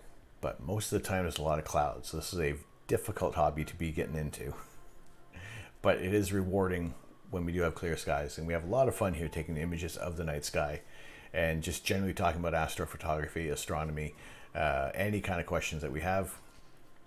And I think that if any really mind-bending questions kind of pop up, we'd definitely be able to jump into Universe Sandbox and maybe simulate exactly what can be done in there. Still learning how the controls are going to operate in that program there, but generally we can try to recreate some sort of question. Even there's already some built-in stuff in there that we can just quickly have a look at things there. Now our image of the now we were also earlier looking at one of our favorite areas of the night sky, which is the Orion constellation, and hoping that the skies are going to clear up enough that we're going to be able to see this above the roof line. And I probably think that for the most part we'll have maybe about an hour or two with Orion each night whenever it's going to be clear in later in the month, into January. So we'll have some time there. And once I will be off work for the Christmas break, so chances are there'll be some longer and more varied times for the stream, which may be more centered on, if it's during the day, then maybe more of the gaming side of things, and then the night we'll have like kind of the separate stream, so I can try out different space games during the day, and then we'll get into actual space at night there. Not playing Among Us anymore, that is for sure. But there is Kerbal Space Program and a few of the games on Xbox Live. I think there's about 8 total space themed games that can be utilized on there, and I have to check because there's been some updates for the last week of what's new and what's off. I think Untitled Goose Game is no longer on the Game Pass for Xbox. I'm a little sad at that because I had a lot of fun with that game. It was cute. It's probably even worth paying the. It's not even an expensive game. I'm probably going to buy it to have it, just to be able to muck about with that. Anyway, our image, we were looking at the Horsehead Nebula.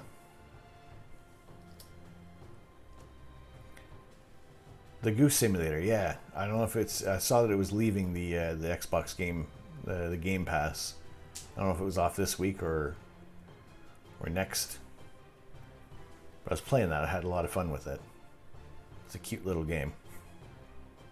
It's also one that you don't have to worry about people being jerks in the game or mods. I'm probably thinking, if when I was younger, would I be one of those people that would mod the game and just annoy people and troll people? And the answer is probably yes. And now I can't be bothered with with things like that happening in online games, which is why I almost don't want to get into going to get back into GTA Online or even Red Dead Online. Just play the story games and enjoy that there. She get it sounds silly. It is. It's you're a goose, and you're just a goose who's a bit of a prick. It's great. Good morning. Good morning, CD. Andy, how you doing? Good to see you on here. Did you get enough sleep?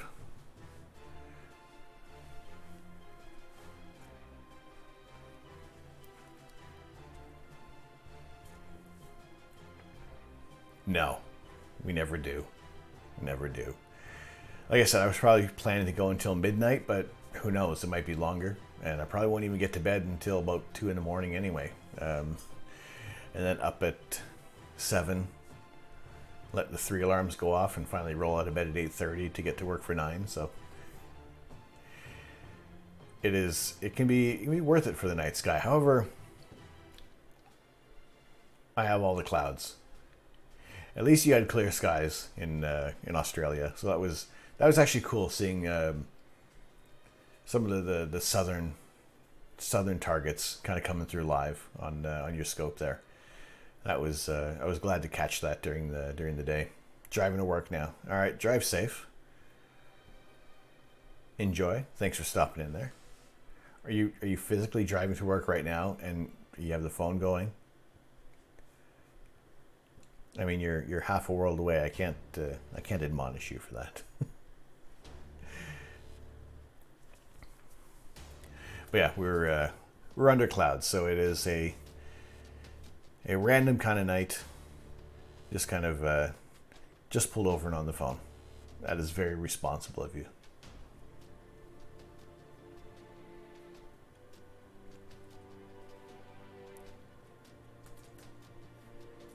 I appreciate the effort there. I appreciate you stopping in there, saying hello. Hopefully you have a good day at work, and yeah, I mean, whenever to see that you have some more clear skies, I'd be happy to jump in on your channel as well and just take a look at some of the targets that I do not have access to.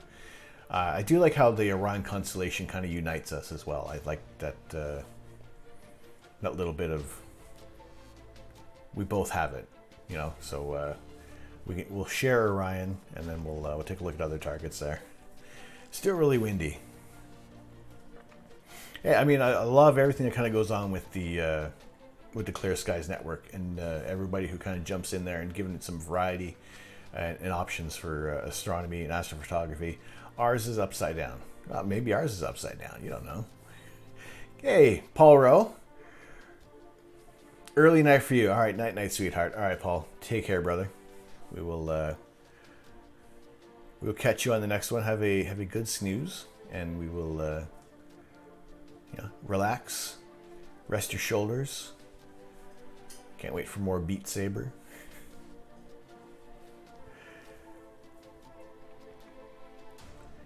So yeah, Orion for Australia is upside down to us, but that's right side up for you. I guess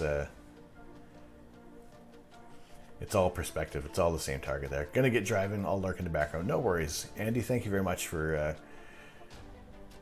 checking in there, and we will catch you soon. Have a good day, and if we see you around a little later, then it'd be good to see you around a little later. But it's all right.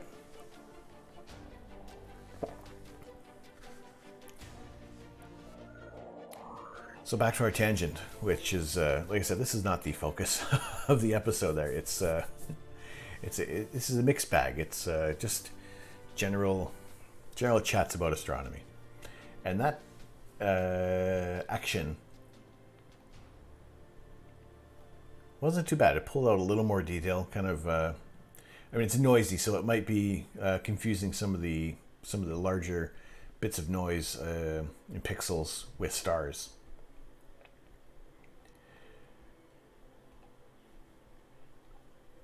But I mean, you know,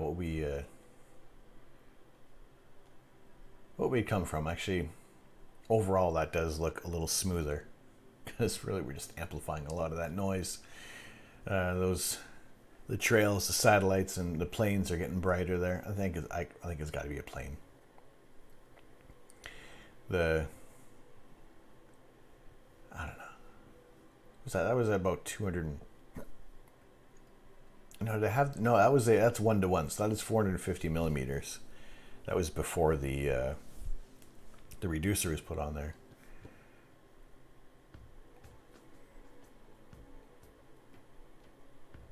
I should see.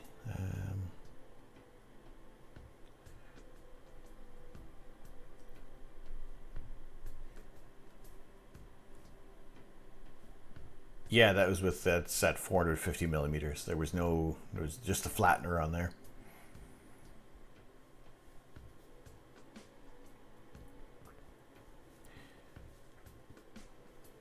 So let's do a couple more quick little adjustments on this. Really can't bring in the. If I start bringing it in, we're clipping. Oh, we're clipping like the outside parts.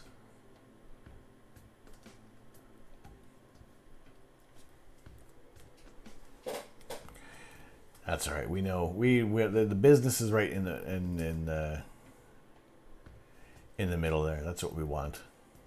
This is all getting clipped out. This would get cropped out for the most part anyway.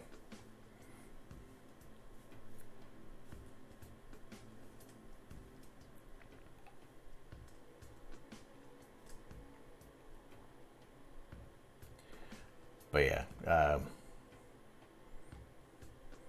there's very little that can be done to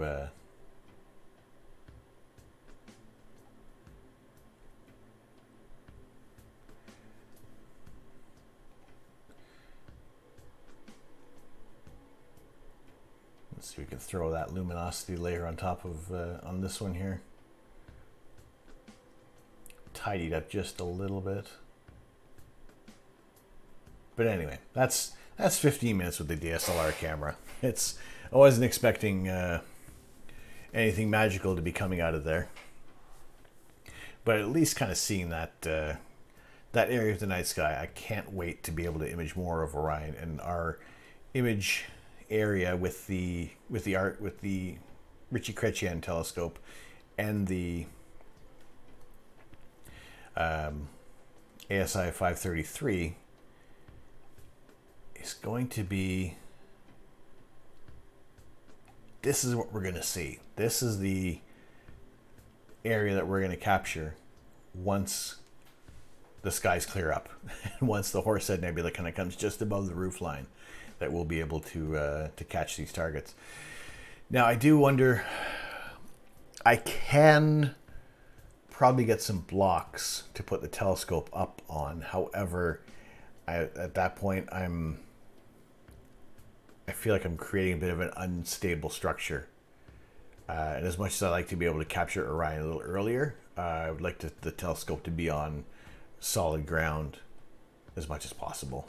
I mean, short of having some thick slabs kind of being built up in the back garden there, will help me see above the roof earlier. But at the same time, everything starts getting higher, and the scope is already above my shoulder height. So to try and make any adjustments isn't going to be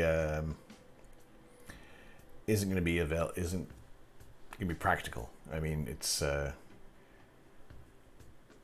I wouldn't want to be reaching a lot with things on the scope there. Here's my mind wandering now. Do I even just kind of build up that area in the back garden as an entire platform? How stable is that going to be? I mean, generally during the night, we're not going to have any lorries coming up and down our street. And for the most part, it's been very quiet. Oh, the wheels are turning. I don't know. I don't think it would be stable enough. I would have to dampen basically each kind of layer of the slabs that would kind of come up there. Yeah, okay, we can't really see it that well, and I don't need you guys to look at the scope's feet at the moment. Actually, no. Here, let's move the camera for a second there. Why not? Let's help me see my vision, or help me, allow me to help you see my vision.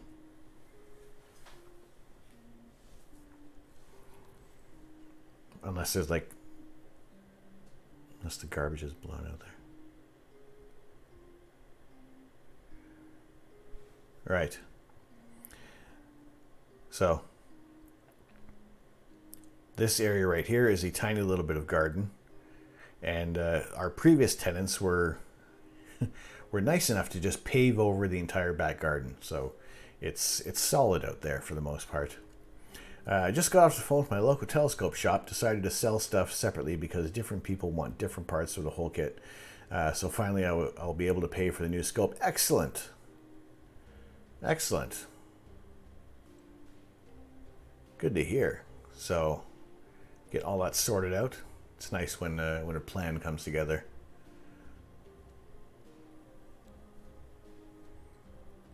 So what's your, at this point now, what is your time frame? When is the when do you expect everything to kind of come together there? I have a flat roofed garage, car hold.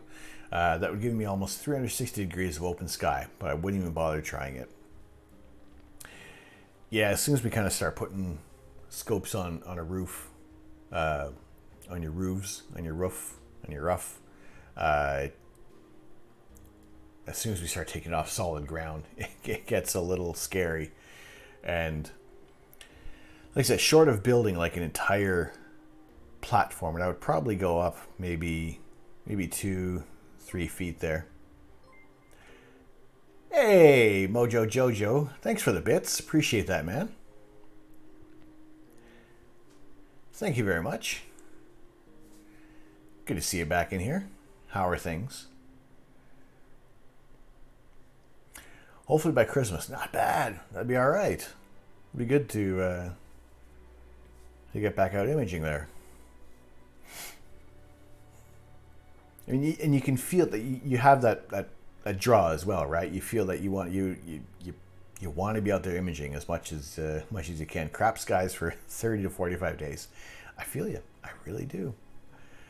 It's tough, and I just feel there seems to be some seasons that just have it in for us, you know. Short of moving up to the mountains of Chile, you know, we're not always gonna have reliable skies, which is just a pain, just a big pain. So yeah, I would think maybe even putting it up, maybe I could probably like even raise it up 2 feet. And get a few more degrees.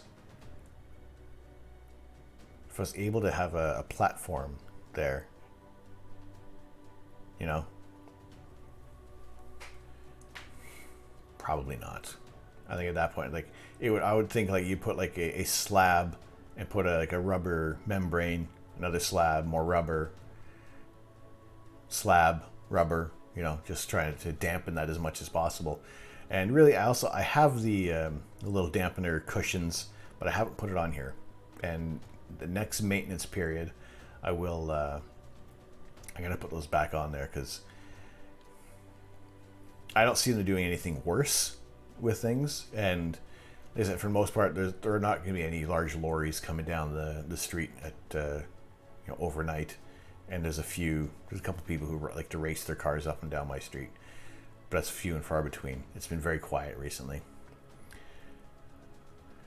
You've been down and depressed since you took your scope in the end of August because you can't image.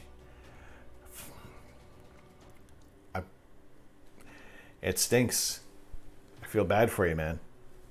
But at least now that you know that the things are coming in, you get all set up there. And rejoin us with imaging the night sky as soon as you can there. I'm looking forward to seeing what kind of comes out, what you're able to image from your area there, and hopefully, in a little bit of a way, what we've been able to do here can kind of and other people who are doing this, they give a fix in some way, shape, or form to enjoy the night sky as well. The draw to imaging we all speak of as a real connection, as a the bummed out feeling. You can't image for long periods. Yeah, I'm wondering how things got. I mean, not to get into so much of, too deep into my outside of streaming there, but I know there's changes that will be coming that's going to affect imaging, and I don't know how long that will last for. So hopefully it's not going to be too much of a hiatus. It's not anytime soon, but I will keep you guys updated when things are going to change fairly dramatically. But yeah, it's I'm concerned about that span of time of how I don't know how long that's going to be. Hopefully, it's not going to be a long spate of time. But yeah, it's so I want to get in as much of the imaging and as much of the streaming as possible right now, because I enjoy this. I really have a lot of fun doing this. And last night I was I was feeling I was torn between doing the stream and just taking some time for myself.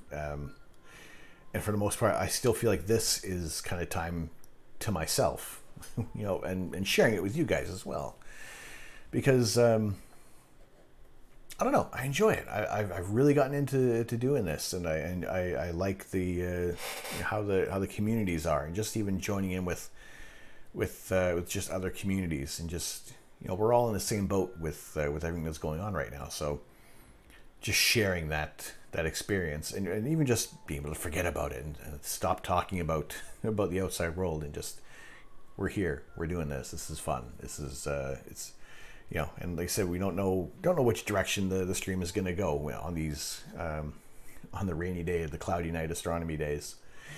Kevlar, I know what you mean. I feel guilty if there's a clear night and I'm unable to get out there. Yep, I feel that too. Honestly, there are times. Okay, I can easily talk myself out of not taking the scope out, and for some reason it's just as easy now with just taking off the cover, whereas before I was setting up the whole deal. But it's also okay. I get everything set up, start imaging, and it's nice and clear out. But then, what if the clouds roll in? What if the forecast is wrong? What if I fall asleep and and it starts to rain? It's just it's all these different concerns. Whereas, I mean, it's easier on a weekend, or even if if the workload is a little light and I can be a little off. I like to be. I don't want to be off my game. I try not to. I give all my focus to work. I can't.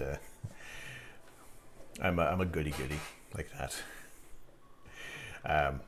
But yeah, to be able to know that there's, or even just like if a Friday, like if I stay up late tonight doing this, if it works out, it works out. If it just kind of turns out that things go a little longer tonight, not too fussed. Tomorrow's Friday. Everybody has that Friday feeling, and it's just a little more of a relaxed atmosphere. Whereas at the beginning of the week, everybody's focused on work, and I guess also leading up to the Christmas holidays. Again, there's that little bit of almost a Friday feeling every day rolling in there. I've yet to start playing Christmas carols. I have a few decorations. I do have a hat. I do have a lovely elf hat that I will be sporting for the kind of the Christmas streams.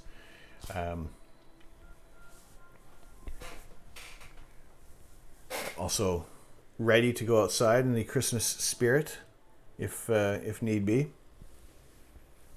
This is designed to hold my beard, keep it covered. That Mrs. Canuck has made for me.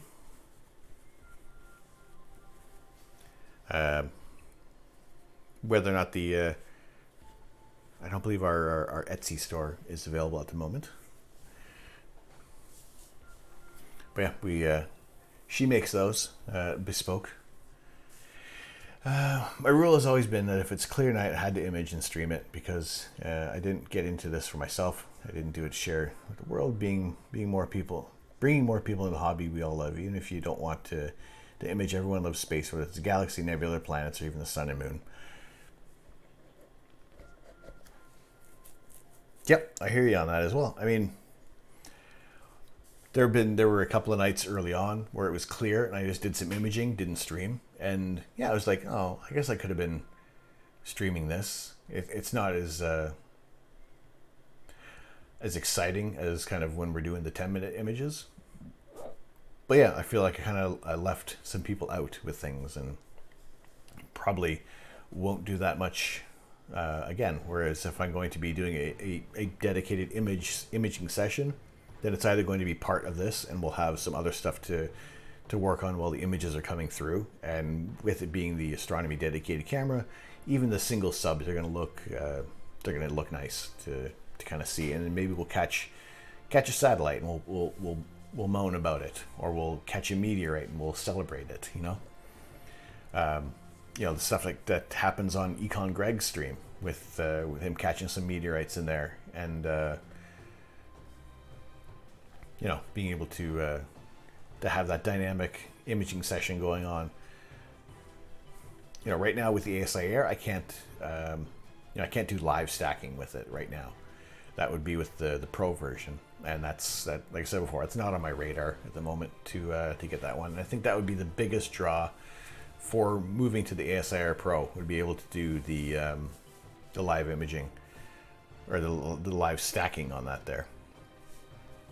Whereas with the ASIR, we're able to do, to bring out the 10-minute exposures and get some more details coming through in the photos without having to live stack. And it kind of lends itself, it's the same kind of way with, even if we're live stacking, I'm still rambling on about other things and just answering any questions and just having a general conversation with you guys in the chat. Also looking at my setup here, you really couldn't see that before. So I must have bumped the camera. I'm gonna have to fix that, not now. I'm gonna have to make a little adjustment, because usually we were kind of blocked here. You couldn't see beyond the door. Anyway, there's nothing really exciting over there. It's my kettle, of which I may have to use that in a moment.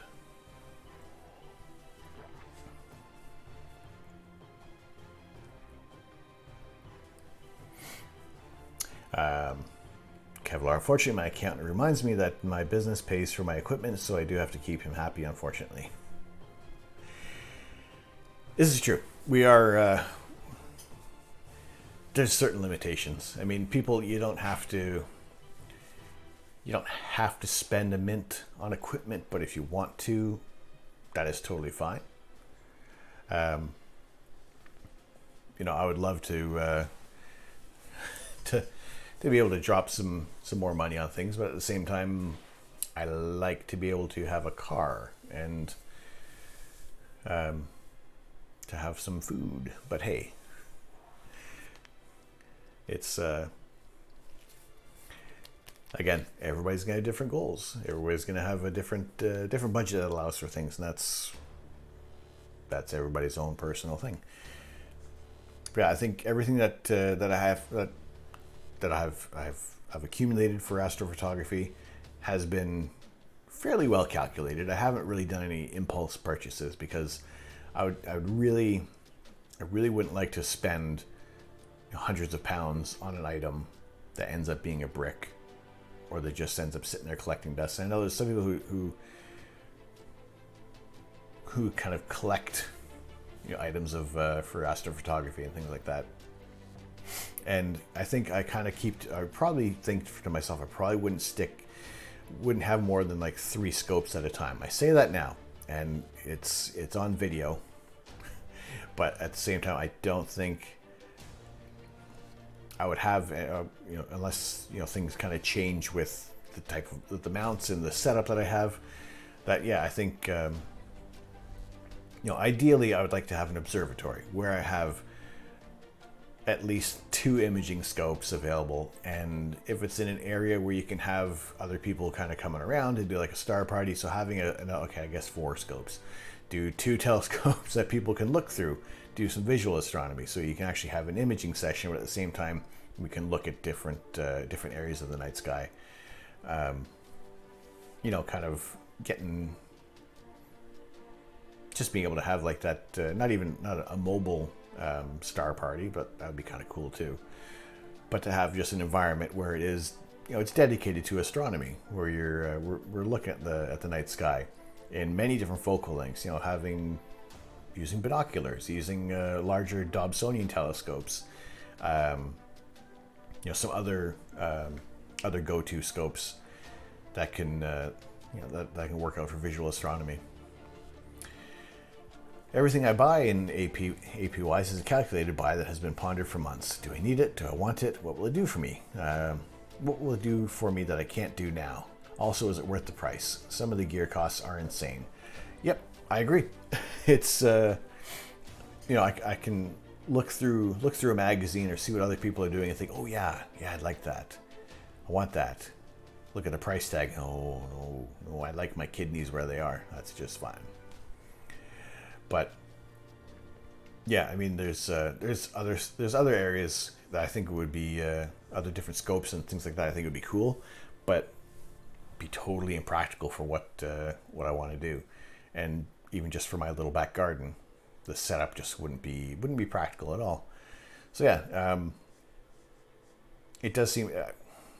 I think there's maybe some smaller items. It could be almost an impulse buy. But at the same time, I think we do want to have that research with all this bit of equipment. Even with the dew heaters, there was a few different controllers that I was looking at, and it kind of came down to I actually had a lot of purchases spread out over a few different retailers. Mainly because looking at some of the stuff there, it was like, okay, that works out. That's kind of cool. And okay, but these guys have this. And, eventually I did a little more digging on, with Altair Astro on their site, and they had everything they needed. And I actually bought a couple other little bits that I probably not didn't need, but could have waited for. But at the same time, it just worked out that, yeah, let's put it all together, and here we go. So we'll maybe I'll do it's not really much of an unboxing. Probably half of them stuff will be in bags when it comes tomorrow. Maybe we'll see. I'll do a little show and tell tomorrow. Yeah, why not? It's Friday. Let's do that. We'll do a little show and tell with the equipment that comes in, and yeah, we can anticipate what Saturday is going to be like, because that's going to be setting it up, and I'm going to have to rebalance. I'm definitely going to have to rebalance the scope, I think, and also even just there seemed to be a little bit of movement on it when I last checked, so I get everything sorted out there. I saved a little bit of money, tiny little bit of money. I have my Velcro straps from the spare ones from the ASI Air, so I don't have to use those. I don't have to buy any more. I want a Planewave 1000 1 meter, but can't afford $1 million scope after installation. No, nor can I anytime soon. No, but I still can I afford it? Can I afford $1 million scope after install? No. Can I anytime soon? No, but I still want one. Yeah, totally.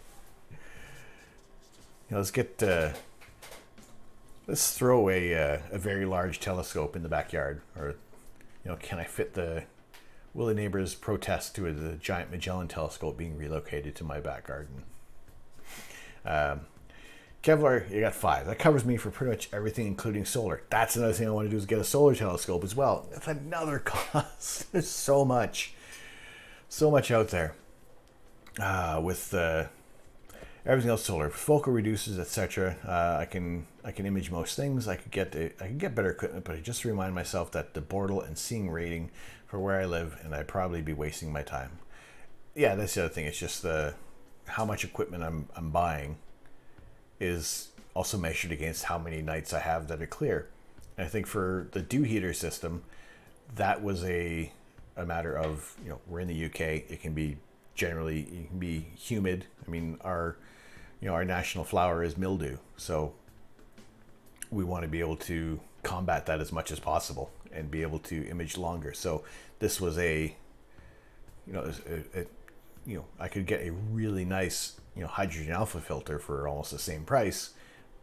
But what good is that going to do in the end? It's not, if it dews up, if there's condensation, that's it, we're done. The filtering going to do squat for me. So yeah, so that kind of purchase, that's that'll pay for itself in time saved, in aggro avoided.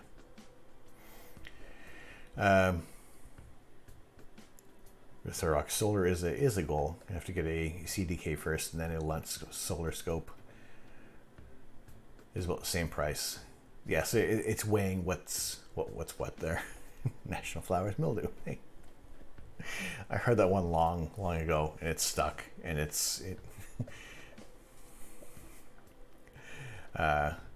you lucked out and scored a dew heater stock for your 80mm already. When they're back ordered everywhere else. Score perfect. Yeah, that's probably that's about the size that I'm looking for my refractor. Although, like I said before, I do have that other USB powered heater, which can run for a fair amount of time with the external battery pack.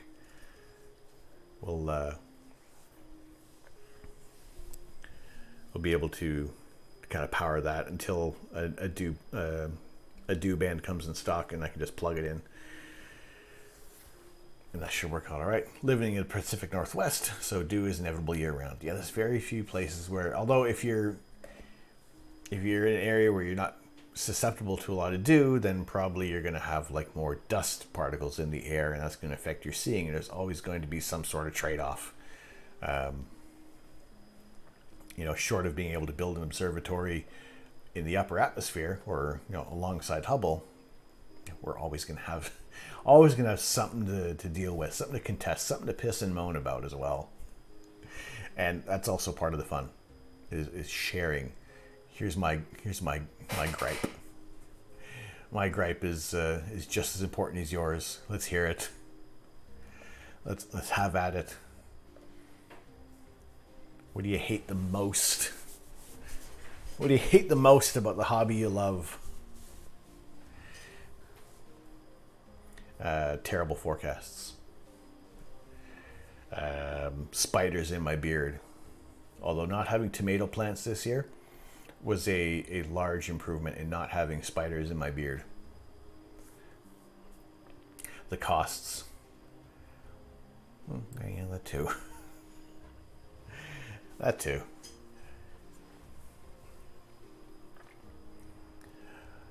I would also, coming back to a little earlier with what Kevlar was mentioning about lending out some equipment, some filters, is having an option to be able to try before you buy. And unfortunately, right now, because there's such high demand, I don't think that may not happen right now. A lot of places can't keep certain stock, and that's what we want to be able to try out there. So yeah, it's being able to rely on the people who are putting out the YouTube reviews and sharing that experience with the equipment. And some of those who have much larger access to a larger library of equipment.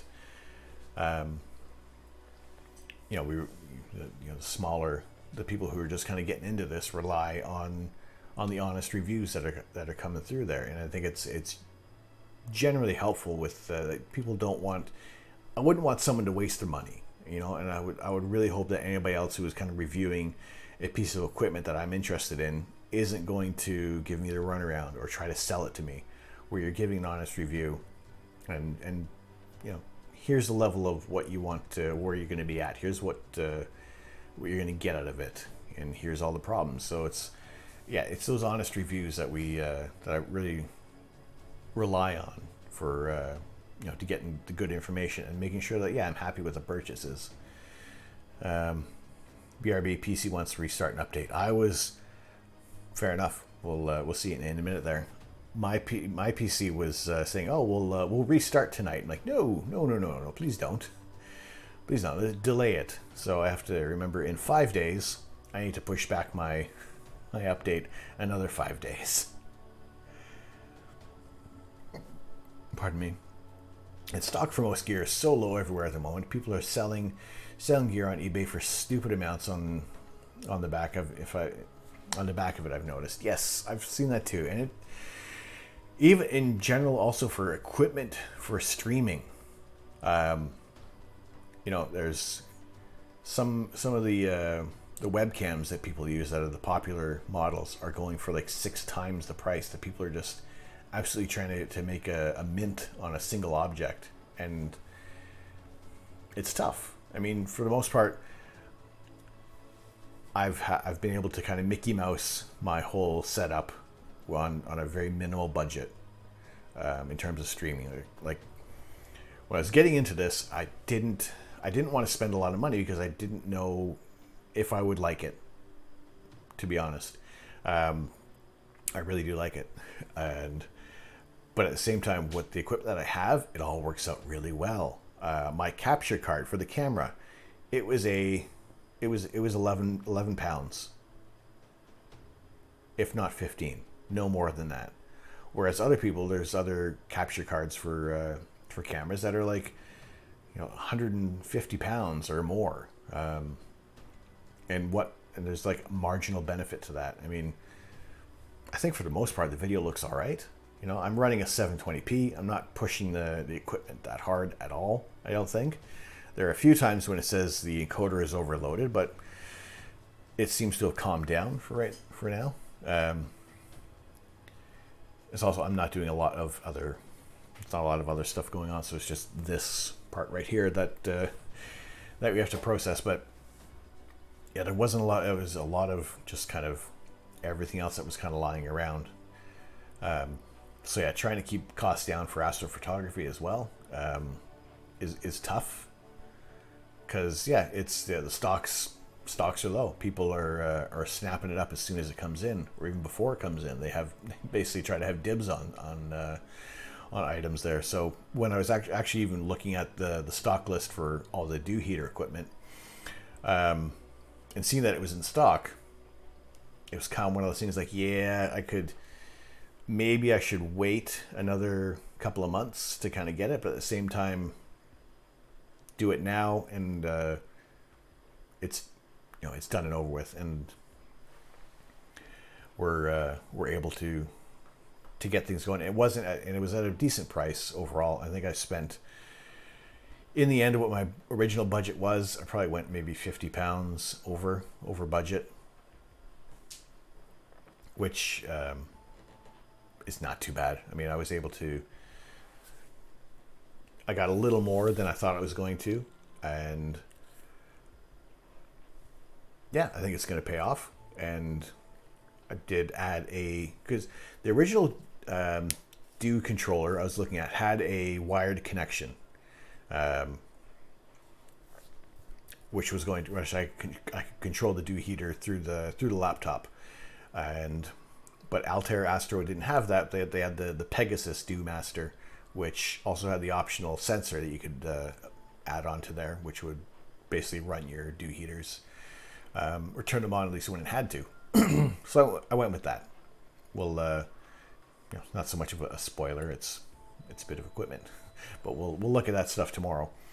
And yeah, something like that. It's just that added bit. It's going to do the same thing essentially for me, but just in a little different manner.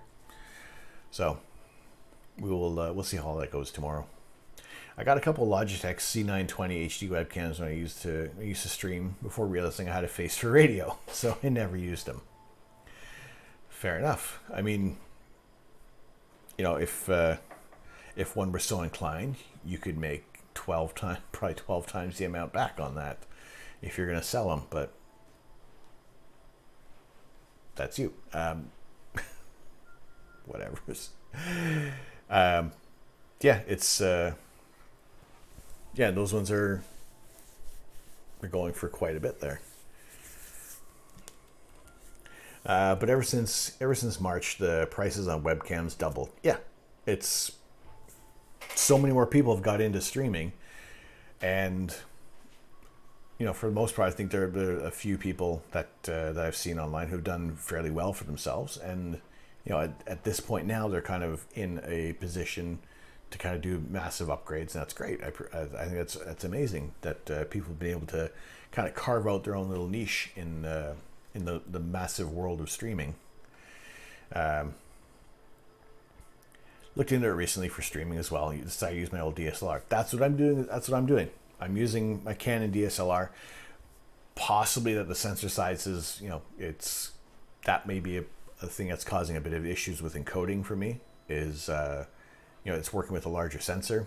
I had to modify my Canon as well to be able to have clean HDMI and also keep it running, so it wouldn't shut off every 30 minutes. The only other kind of way around that was to actually start recording as well, but then that was using up system resources, which for the most part, the laptop, it's a gaming laptop that I'm running off of, and it's about 5 years old. About 4 years old, 4.5 years old maybe. And it still runs. I can see where the issues are with this. I think the processor needs to improve, and I can't upgrade that on this thing, so it's unfortunate there. Got a dummy battery. Got a dummy battery as well. It works. I got that long ago when after the battery died during one of the imaging sessions early on with things. So yeah, kind of getting that sorted out.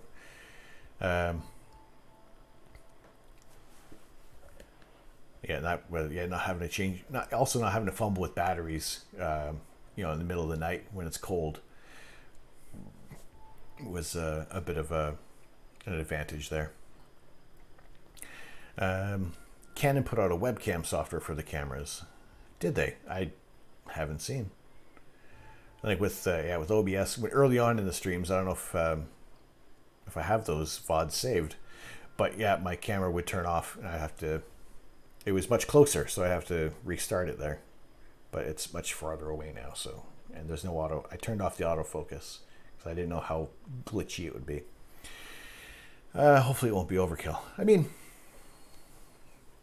I think for visually, I'd like to upgrade the lens. I would like to change my lens to a much wider view, or even just a faster lens to fix up my field of view, because you can still see the background really well, and I don't have a large space to kind of create that depth of field.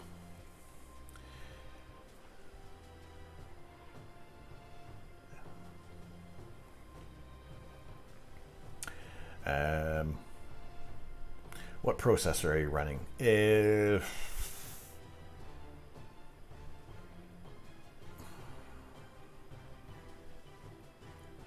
I don't recall.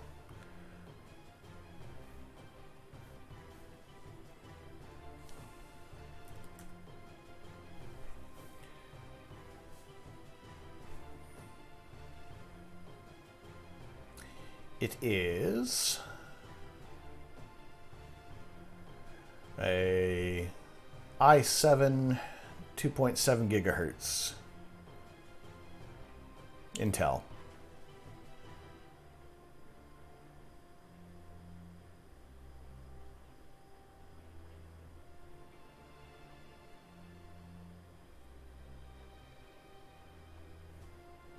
There are probably some settings that I could probably that I might be able to change in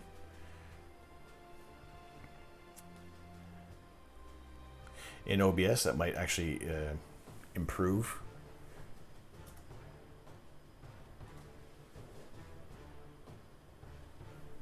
Encoding.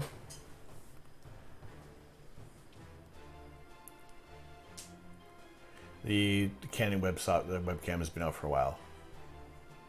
I'll have a look out for that and see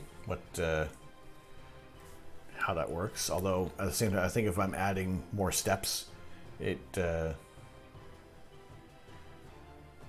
may not, I don't know, will it jive with OBS? To be honest, I want to build a server for astrophotography to go to a 32 or 64 core Threadripper over my 7th generation i7 to just make streaming post-processing a breeze. I think there's sometimes when there's certain programs that I'm running on here, so even with streaming, I can really bog down the system. Right now, I'm running, okay. It's running at CPU is running at 88% right now. And that's mainly because I have a lot of programs open. That's so if we were to kind of jump into Universe Sandbox, I would definitely be closing down these 3 windows here.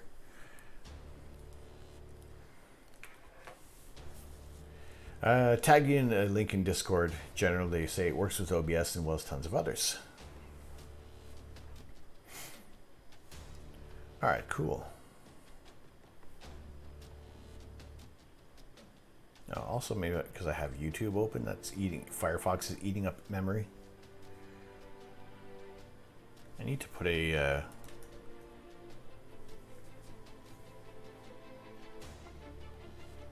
why am I doing that? Let's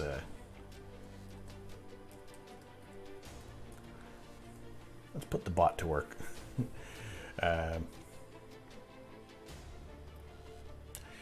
How am I connecting the camera to OBS? Use Canon as well. I have a the mini HDMI to the HDMI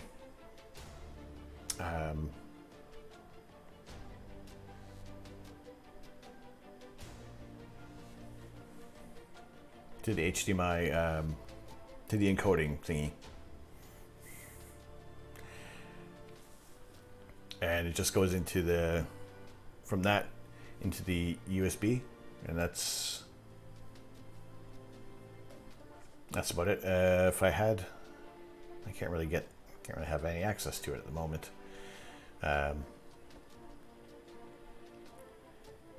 Yeah, using a capture card. That's the word.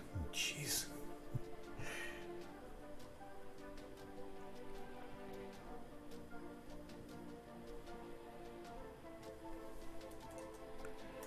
Yeah, it's just a cheap capture card just to see. I was really just seeing if it would work.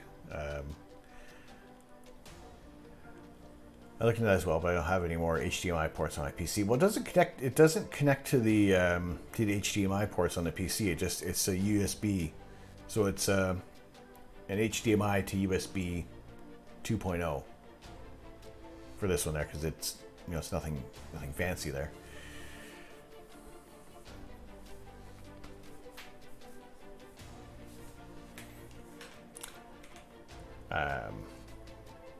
With the webcam utility, you don't need the capture card anymore. So I could, well, then at that point, I don't have any more. I don't have any more HDMI if I'm switching from an well, maybe is there a mini HDMI to USB? I don't know if that would work directly.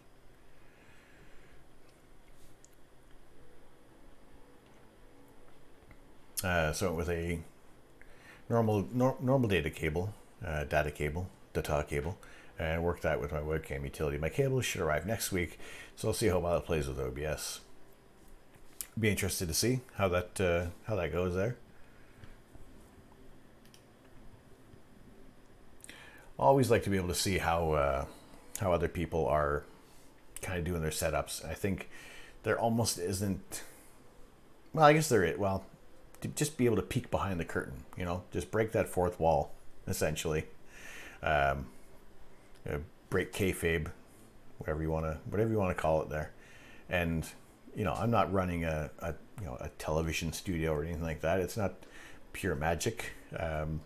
If something is kind of working for me, I'll definitely happily share what I'm doing. Although I'm picking out a lot of information that other people are doing. I haven't really done anything innovative yet, and I can see something like that kind of coming down the line of kind of maybe developing some kind of something for the stream there. Straight from the site, we are proud to announce the release of the official version of our EOS webcam utility software for Windows, which lets you turn your compatible Canon EOS camera into a high-quality webcam using only a USB cable. Sounds exciting.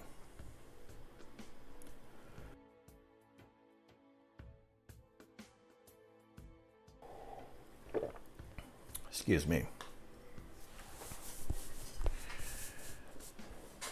Well, it'd be interesting to see there.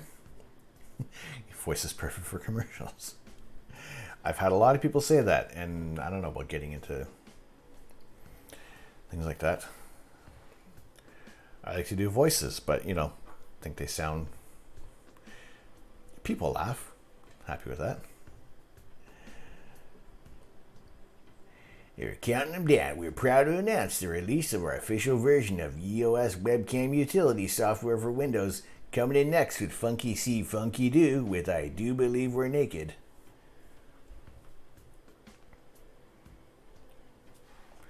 And also, this is a really crummy microphone, so if it sounds good on this, hey, who knows?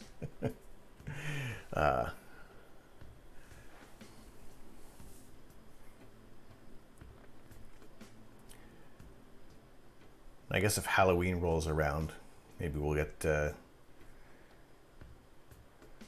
do Futurama, and maybe we'll have Professor Farnsworth present some astronomy nights. I'm not going to do it yet. I have to be in the mood.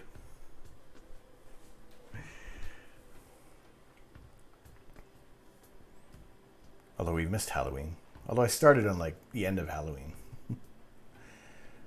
When did I start doing this? Actually, it was October? I've lost track already. People always say oh, it's my stream anniversary. I will not remember what I have a rough idea. We'll call it October. Next October will be the 1 year stream anniversary. For right now, let's just make it to 2021, right?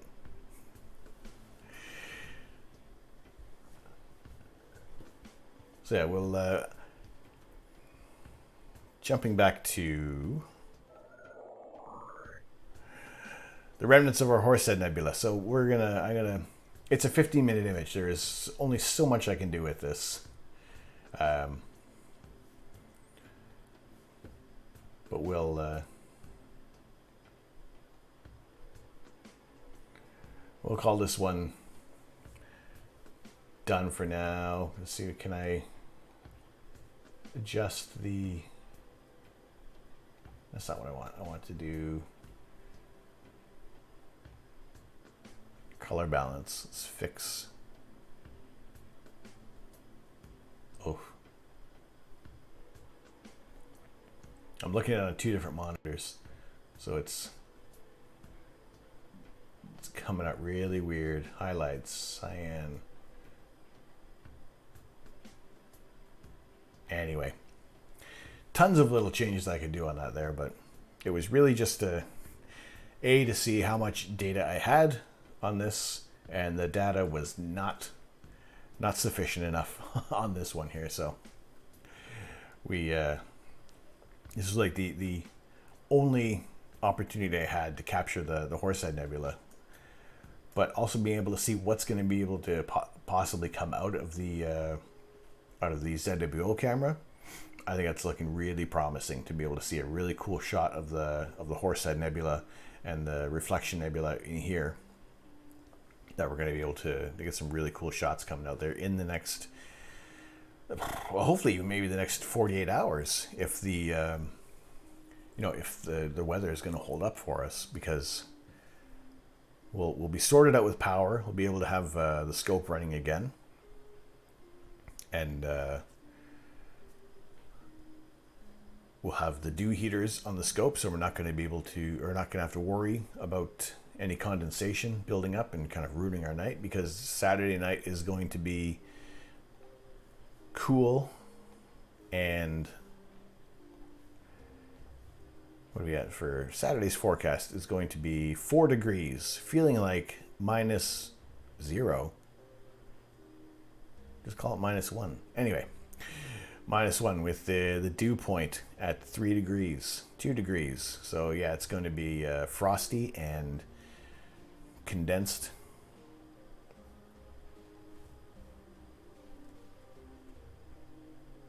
And the weather, okay, I'm worried. The forecast is improving.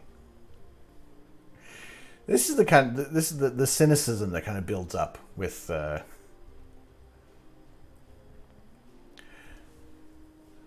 astrophotography. You know, okay, maybe it's getting cut off at 4 in the morning now. It's getting, you know, okay, maybe it's not so much. Maybe improved is the wrong word. It's shifting. We Saturday night is, at least it's going to start earlier, so I'm not going to anticipate, you know, kind of crashing at about 1 in the morning. We'll go as long as we can for imaging, and usually when it's shifting like this, I'm hoping that in the next day, like by tomorrow night, we'll have a better idea of what it's going to look like in terms of the, you know, how much time we're going to have to be able to image there. And even if we have like 3-4 hours, I'm happy with that. I mean, it'd be great to have, you know, to be basically going from 6 until 3 in the morning. That'd be fantastic. But I'm anticipating maybe let's say like between 9 and midnight. Maybe we'll have that window. And even, well, look, Tuesday is starting to improve a little bit there. So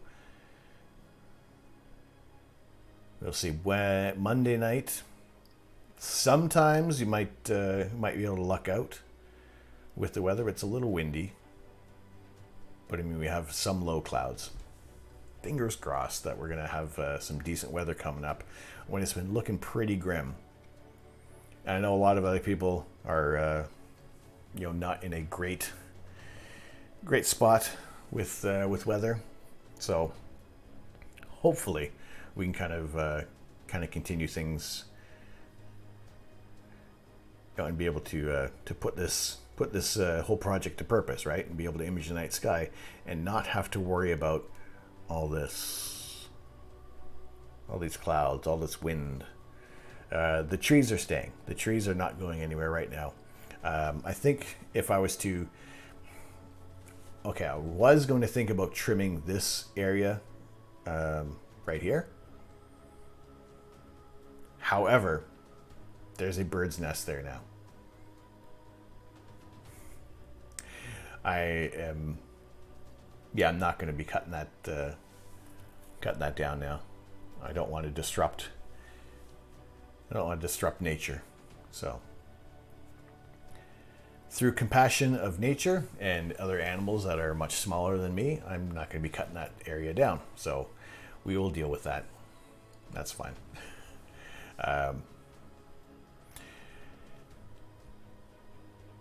This tree is way too high for me to really get anything going, and for the most part, I've probably done a little damage with some trimming that the arborist had said, or the tree surgeon told me. So, oops. We'll see how that goes next season. But yeah, hopefully Saturday's going to hold up. We'll get a few hours of imaging time in there, and hopefully it's kind of even in the later end of the evening. He's biased. I say he took one look at my hack job and is thinking, this freaking guy, I'm gonna let him have it. I'm gonna make him worried about his tree, make him feel bad.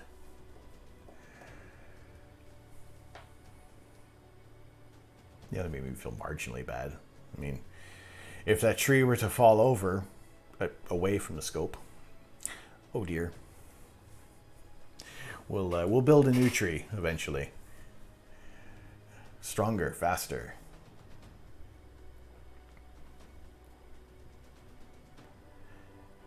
And higher. No, we don't want a higher tree. We want a low. We want low trees, low, spread out. That build mighty platforms and raise the telescope high above the roofline.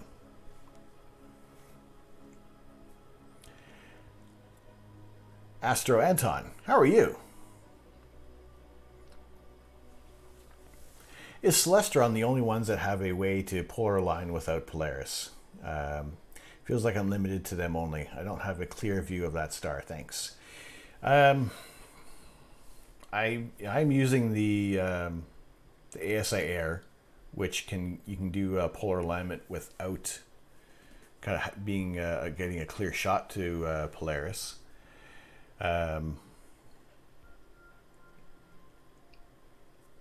Like Kevlar saying, you use drift alignment. I've never tried doing drift alignment myself. I think there's other people who are much more versed in that can kind of help you out with that there.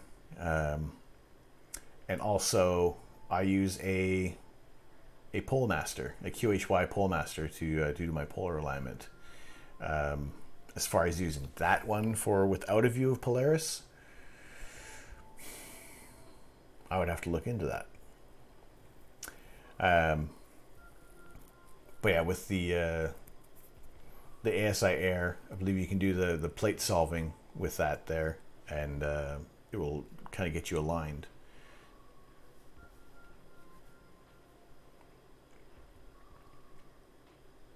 Yeah, because if you do the plate solving, then at least then it can let you know exactly where to adjust your mount to be in the vicinity of to get in the way of Polaris there.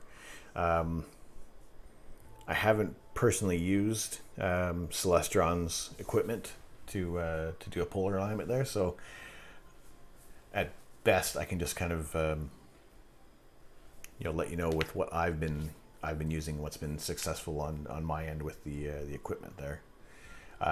Maybe there are, like Kevlar said, with drift alignment, or if there's anyone else that's kind of in the chat who's more versed with other options of polar alignment there,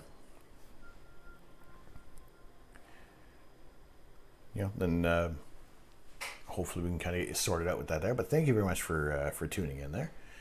And if there's any other questions, happy to have a go with that there. There we go. Listen to the third rock there.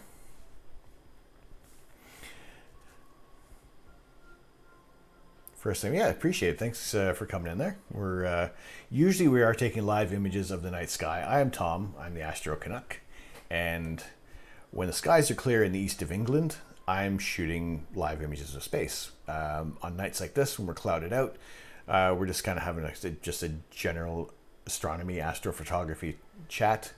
Kind of do a little bit of quick image processing, just to try and get some details out there and some old photos if I don't have anything new available, which was, this was just a 15-minute exposure. This was a quick and dirty shot of the Horsehead Nebula from like last year with our old camera. But other than that, is just an easygoing kind of place. We like to get some other astrophotographers in here so we can at least bounce some ideas and just share some knowledge with each other. And bushes, a shrubbery, yes, and then we can build a little path.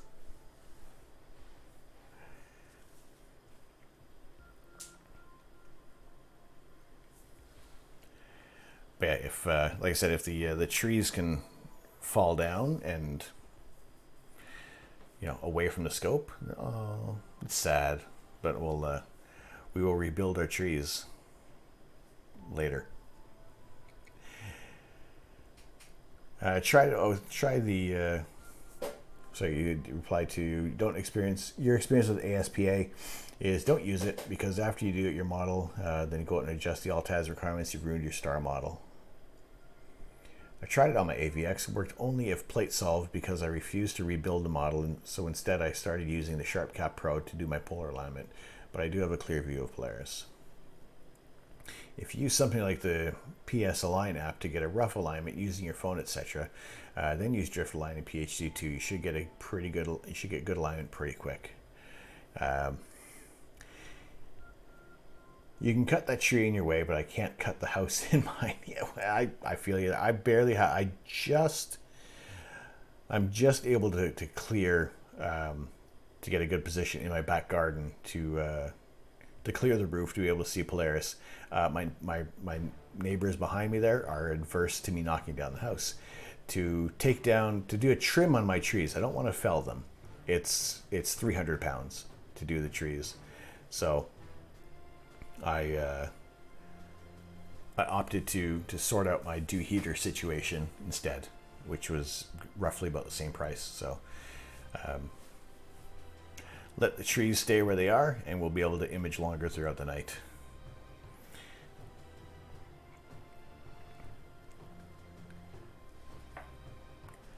So in my back garden, we're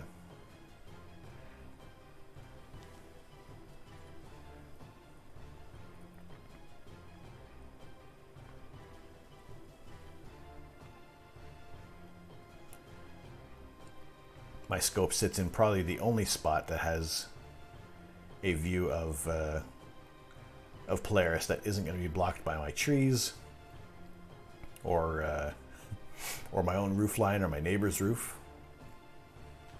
or more trees. So yeah, just have enough of a view of Polaris to get that alignment going there. And even then I still have to raise my telescope basically to the maximum with a pure extension on there. Right next to Polaris in yours is the world's biggest street lamp.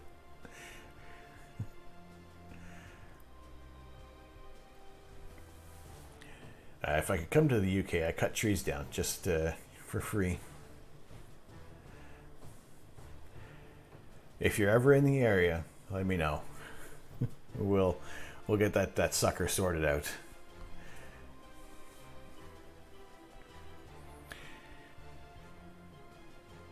Now, generally, how long does would pointing a laser at the IR sensor turn off the streetlights for? Would it be,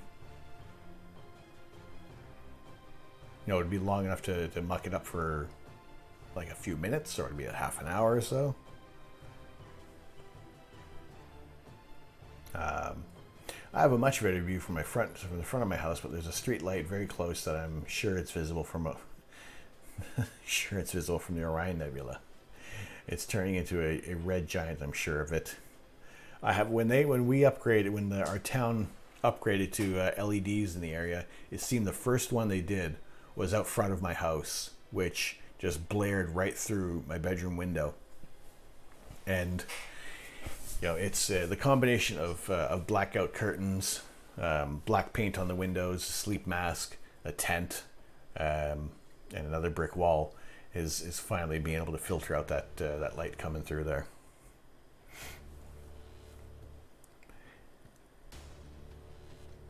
Yeah, I would like for them to put some shielding on the lights, but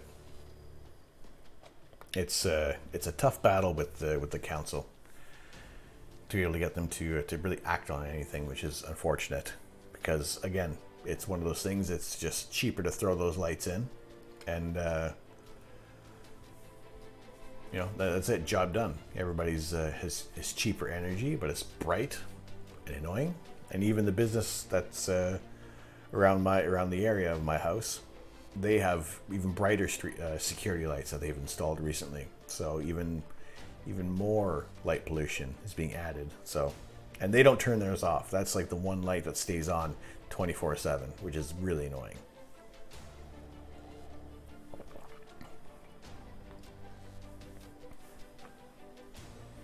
I would. Nah, they probably got security cameras. I couldn't invest in a rock. But yeah, that's the view I have in my back garden. It's mainly to the east, straight up towards the zenith, and a little bit to the north, which generally is allowing for some nice exchange of targets over the seasons, and just being able to kind of image longer in that section of the night sky is advantageous for some targets when they're either going to be going over the meridian, being blocked by the tree, or just kind of passing over towards the south end of the meridian and getting blocked by a tree. You can turn them off with laser for a few hours. I talked to my neighborhood about turning off the streetlights, and they got all huffy and puffy over it. I told them no need to be rude. I figured out it would be nice and ask before shooting them with a BB gun. Their response after that was shocking. We'll see what we can do. I mean, I don't know what kind of program like my area is in. Actually, I don't know if it's even for just more of England in general. The areas that I've lived in, the lights have always kind of turned off at 1 in the morning. So I don't know what kind of movement that is. I would kind of almost appreciate that maybe just at midnight they shut off all the time. It's just that extra hour. For me, it's midnight on a Sunday, and then 1 in the morning for the rest of the week. I don't know who changed that schedule up.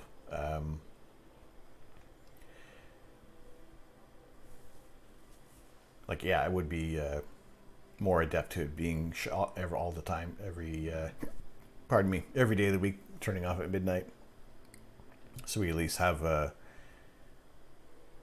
about six decent hours of imaging time. That's what Paul told me where he lives, where his house is in England.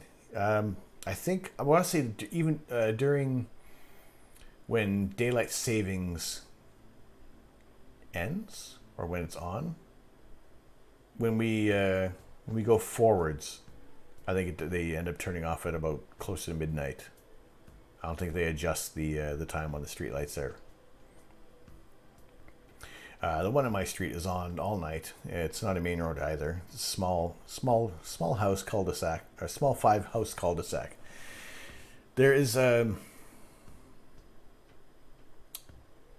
there are a few along my street that stay on. Luckily enough, at least the one in front of my house and the kind of the areas behind the house does turn off. Although I do have a kind of a large roundabout area just a little farther east, so there is that little bit of a lower light dome that can start to impact on things. Yeah, I don't think BB guns are allowed. If you get like a slingshot, or buy a bunch of asparagus, you can use the rubber bands off of that there. Kind of really build up something substantial.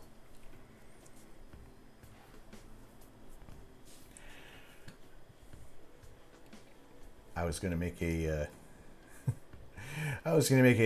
comment about what asparagus can do. However, it does seem like there's some other people who have just joined in the chat, so I will keep things go back to a normal thing for just a hot second right now. For those of you who may have just joined in, I appreciate you guys coming into the chat. I am Tom. I am the Astro Canuck, and most of the time we are imaging the night sky with a large telescope and an astronomy dedicated camera. However, tonight we're under clouds in the UK. So this is just a chilled astronomy chat, astrophotography, and basically anything else that kind of crops up there. Yeah, we like to talk about any kind of new gear, any gripes about our areas, and right now, light pollution, and the street lights that we hate is the current topic at the moment. And it's an old sodium light too, so you get a nice, lovely orange glow. At least that one's easier to kind of process out, though. I mean, I've noticed a big difference in the glare with the images up until the light shut off. That I just can't avoid right now. But you guys can buy powerful laser torches that we can't buy here in the U.S. There's a trade-off. I mean, I remember when where was I? I was somewhere in Europe, and there was like you could buy brass knuckles and truncheons and all sorts of crazy gear out there, but you just could not. I think it was in France when I was in France. Or was it in Berlin? Anyway, would not be able to sneak it across. So not that I would want to or need to. It's two different things.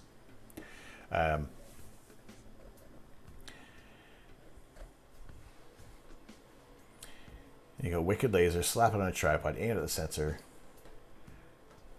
and make it go out. I'd probably look into that. Turn them off a little earlier.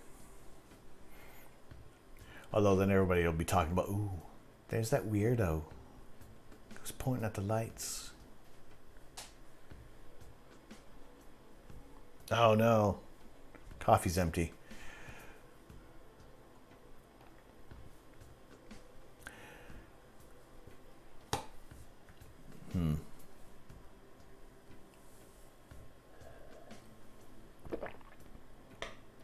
I am excited for the new heaters to come in tomorrow. I like new gear day.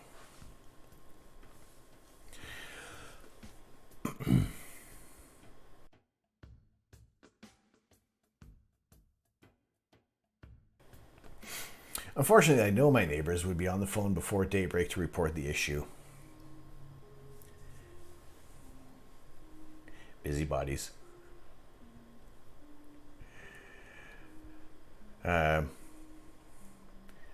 They won't ship them stateside, so I can't do it myself. I gotta do it the old-fashioned way if I want to do a BB gun. If I want to do a BB gun. We used to get power outages on the street often. Funny how that stopped the week I got my Astro gear. It's like they knew. They knew. Clouds know. Electricity knows. Anything that can inconvenience us somehow has it in for us. It's annoying. It is. I think at one point, as soon as they put in those the LED lights on my street, I was thinking, okay, let's write a letter, very Canadian of me, to the council and include an invoice for the cost of a new monochrome and narrowband imaging filters. See what they do. I was talked out of it because my letter was going to be very stern and forceful and expensive, and they wouldn't give a toss, unfortunately. So just kind of gotta deal with it. Wait till 1 a.m, then it's all right.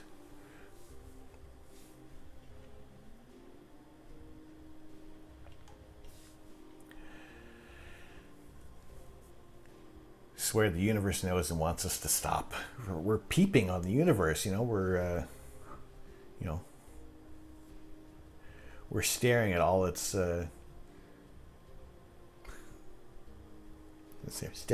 beautiful bits. No, can't be that way about the universe. It's lovely. We just want to share it with. Why is this all of a sudden turning very, very, very dirty about the universe? And now I'm feeling bad about peering into the universe. Okay, the feeling's passed. Those clouds would just part. I said we want to figure out a way how to get rid of clouds. How can we do this? How can we create a get rid of regional clouds? Maybe we'll get on a rota or something like that where we'll kind of go to people's neighborhoods and get rid of the clouds, help them out. Thought of doing the same to a certain Mr. Musk, along with some nice Rune subs. No doubt he would respond immediately. Oh yes, and he would get right on that. Oh dear, Rune is astrophotography. We'll get that sorted right away. Here's millions of pounds. Gotta write a letter, BRB. We have to get rid of the moon first. We kind of need the moon a little bit.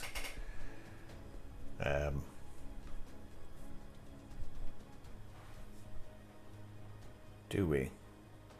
How much do we need the moon? Astrobeard, howdy y'all. How are you doing?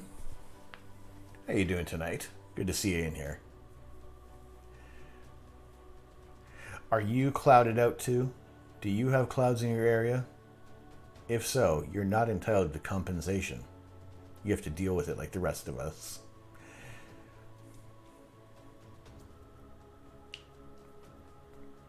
Then the surfers would be upset. That's true. Other people have other hobbies other than astronomy. I don't know why, but they do.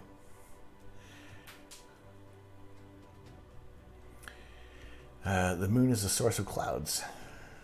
Maybe we'll see what happens if we get rid of the moon. Life is good. 7 hours of chainsawing today, kind of tired. Fair enough. I would imagine that would take that out of you. Some good hard labor there. If you have a little more fuel in the chainsaw,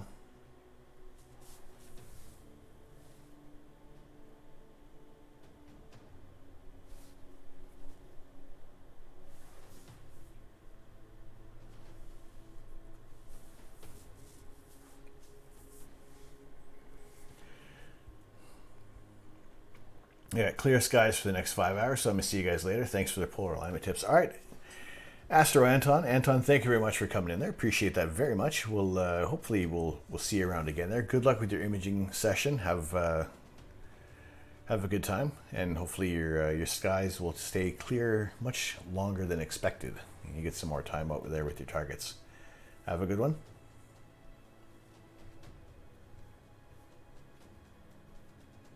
That sounded like a question. Have a good one.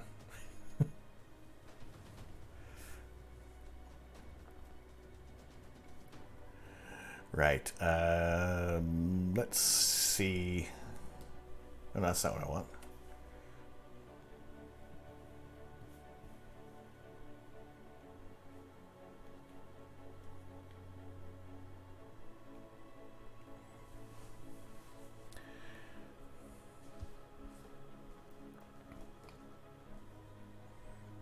Cheerio. Take care. Look forward to seeing you again. So, let's see how much this, hopefully this doesn't bog down. I don't think it's going to. I think we're going to be all right.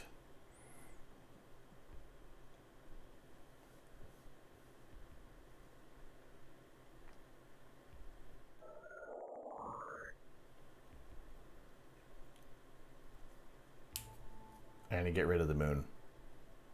I want to see what happens.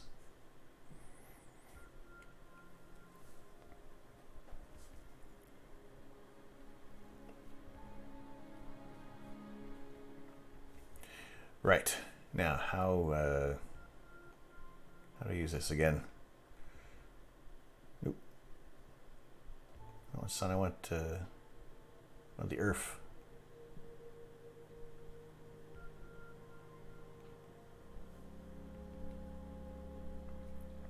Oop, there we are.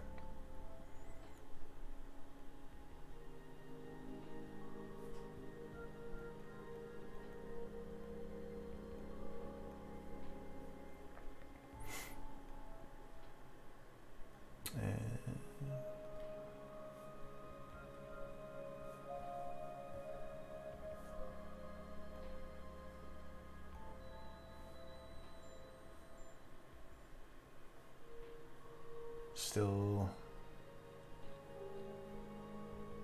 Earth. Oh, the moon. Moon. I hit the wrong button.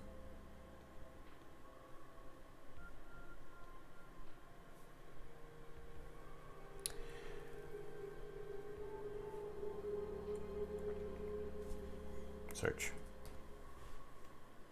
Moon. Moon, please.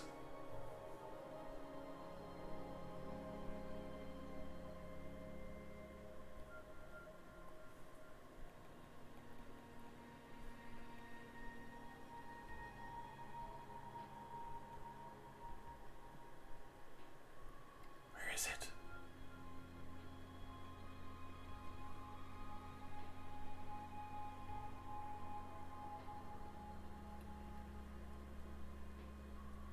Am I like totally spacing out on this? Have we already gotten rid of the moon?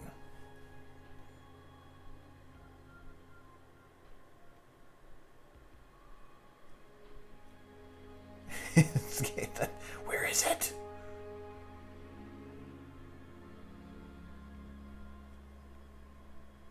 I mean, okay, for the also looks very nice. It's a very nice model of the Earth.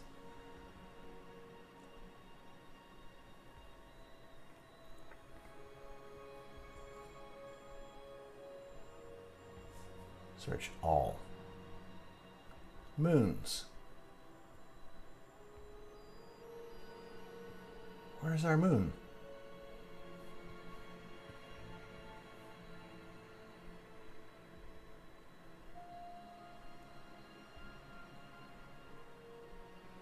Am I not going out far enough?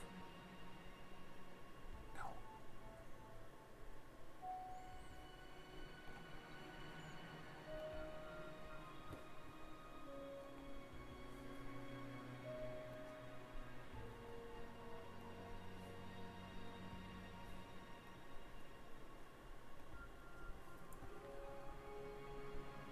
Mercury, Earth, Mars, Jupiter, Saturn, Uranus. Am I like not clicking on something? Because where is our moon?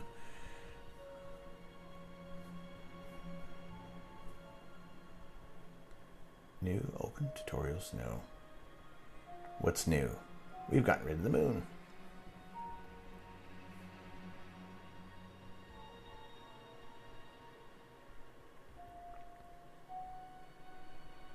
I don't want to add the moon.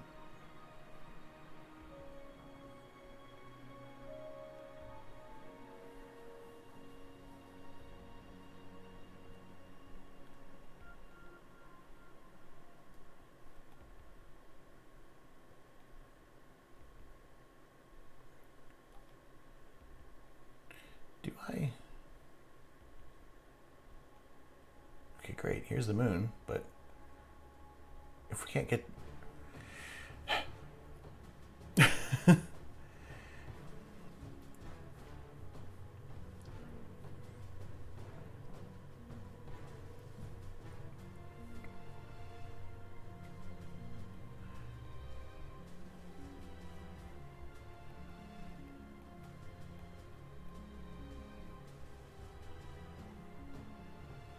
This is just orbiting right alongside it.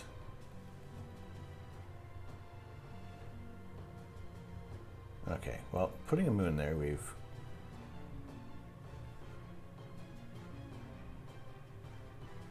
changed a little bit.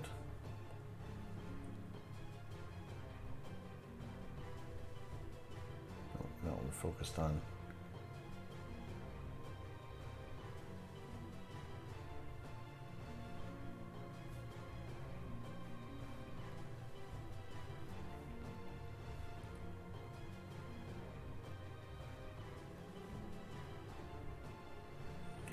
pause.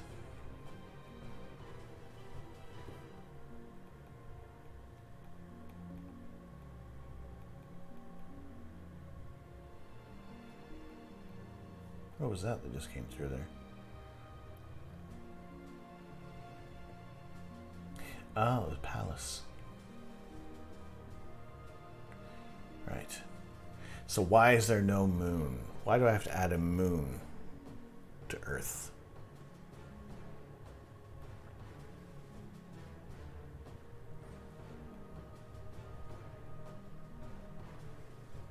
Although adding the moon seems to have adjusted things.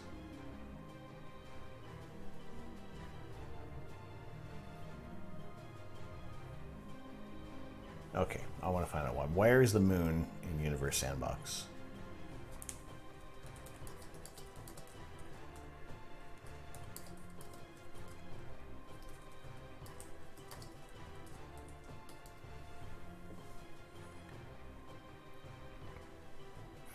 Add moons to planet action is located in the miscellaneous section of the Actions tab, planet and property. Okay. If the planet has moons listed in...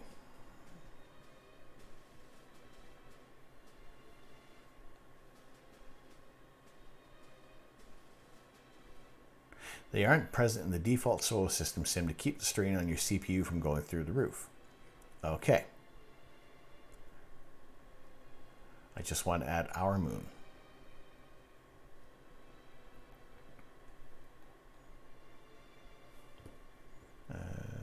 Resume. Keep orbiting.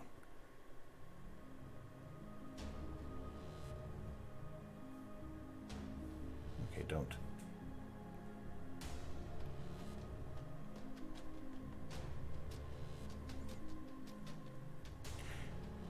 Here, let those run through there. Let me find out.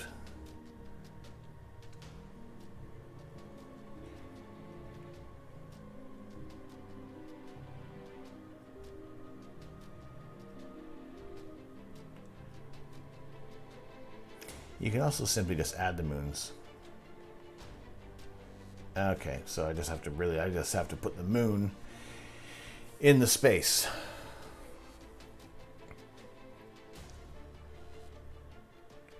Right. So we'll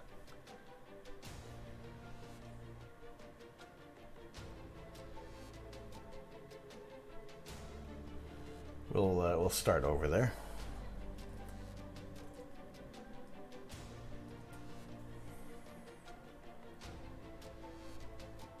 Oops.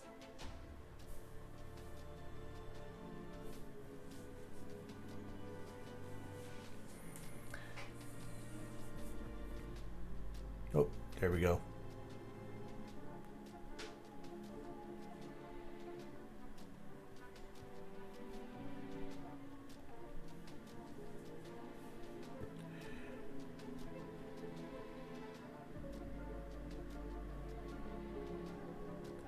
Right.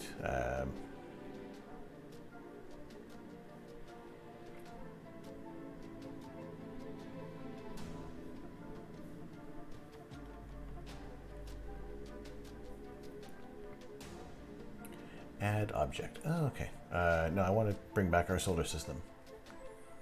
Although I guess if none of the moons aren't in there, then are they assumed to have?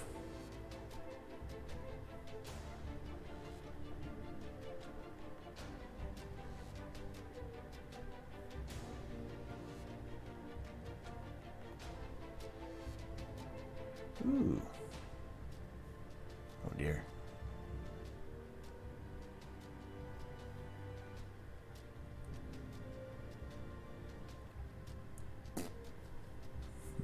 Right.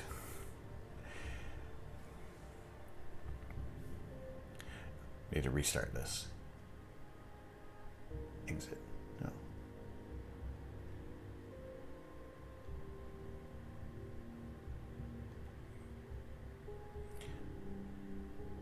Solar system just planets? Yeah, well.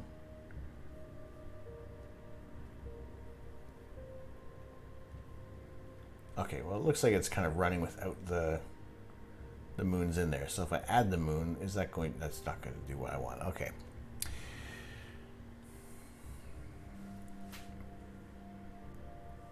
What are the other simulations that I have in there?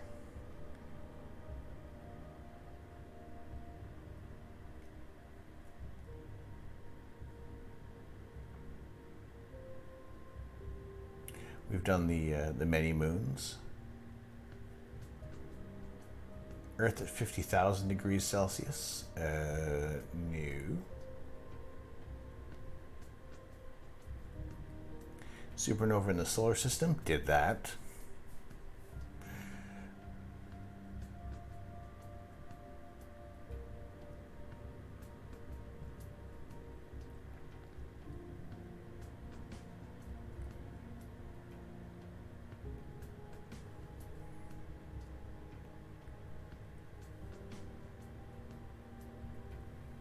So we have Jupiter in between two suns. We have Jupiter's orbiting the sun.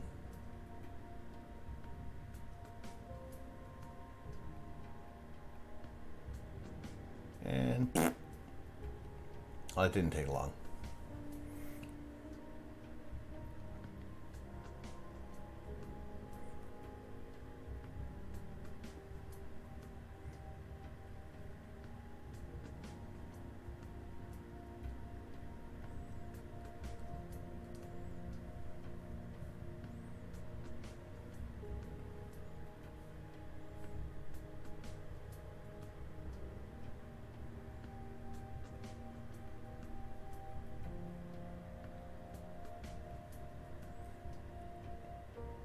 in some interacting galaxies. And that is making things go nuts.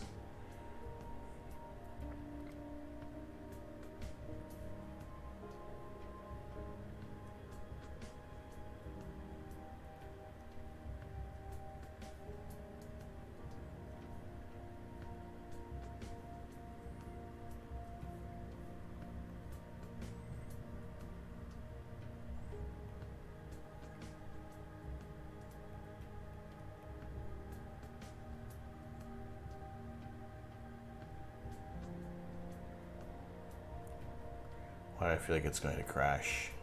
Not the galaxies are going to crash, just that the computer is going to crash. It's going to...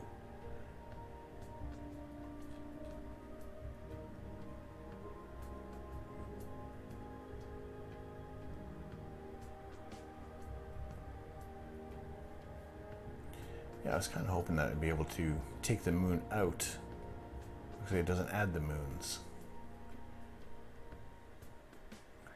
A tidally heated and habitable moon. Interesting. All right, time for me to run and grab the missus from work. If you're still alive when I get back.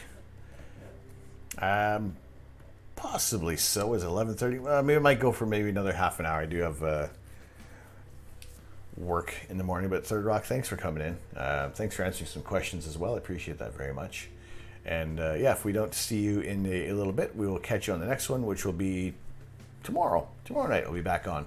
We'll be basking underneath the clouds and kind of looking at the new gear that's come in, and hopefully seeing what goes on for Saturday. So Third Rock, have a good night, and we will catch you later.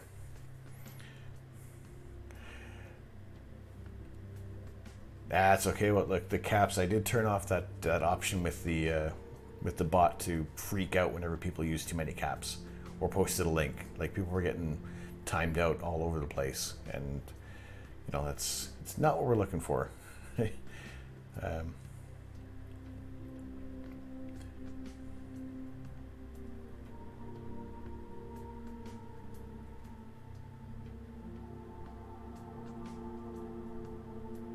I like to be fairly free with things, and hopefully people wouldn't abuse. Well, hopefully for the most part, people won't abuse the right to be able to post some links in here, and they're all going to be helpful. You may have to continue yelling, especially if he's left the chat. Then we really have to speak up so he can hear us. I think I think the only time I've noticed something kind of go south was when I started playing Among Us last week, and yeah, it just didn't turn out to be the kind of place I wanted it to be. So that's what has excluded Among Us from the streaming. I've played it on other streams that are kind of more geared towards the, that's the whole nature of theirs, and that's fine. They have. I guess in a way they're kind of used to it. Did you get all sorts of weirdos in the chat? There were a couple of people who didn't adhere to just general niceties and being a pleasant person to be around. I think that was the first time there was multiple bans and even a ban given out. So. Yeah, it just went south really fast, which was annoying. And yeah, definitely not the kind of the environment that I want to be fostering in here. Where it's easygoing. I know that there's going to be people who are going to come in and throw around flat Earth claims and things like that. I think that's just kind of the nature of space. And people are going to be dropping those questions out there. And, if someone is just being hilarious about it, that's fine. I kind of would imagine that maybe we can tell quickly if someone is being a troll or if someone is just kind of having a little poke at the fun of the trolls. But yeah, do want to keep things light and easy, and there's, why would you want to get hostile about the universe? You know, it's not, it doesn't care. The universe does not care about us at all.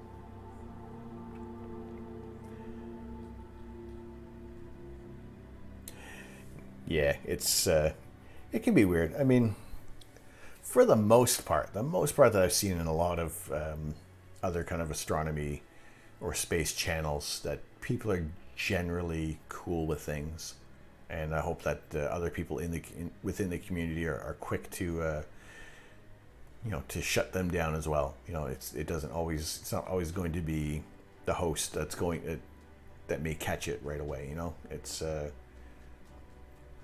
everyone else who wants to have a good time as well without worrying about other people trying to rain on their parade. You know, we have a hard enough time with clouds raining on our parade. We don't need other people kind of coming in and doing that for it.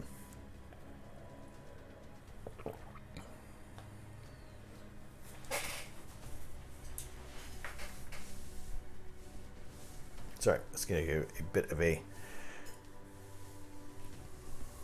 stretch because you should.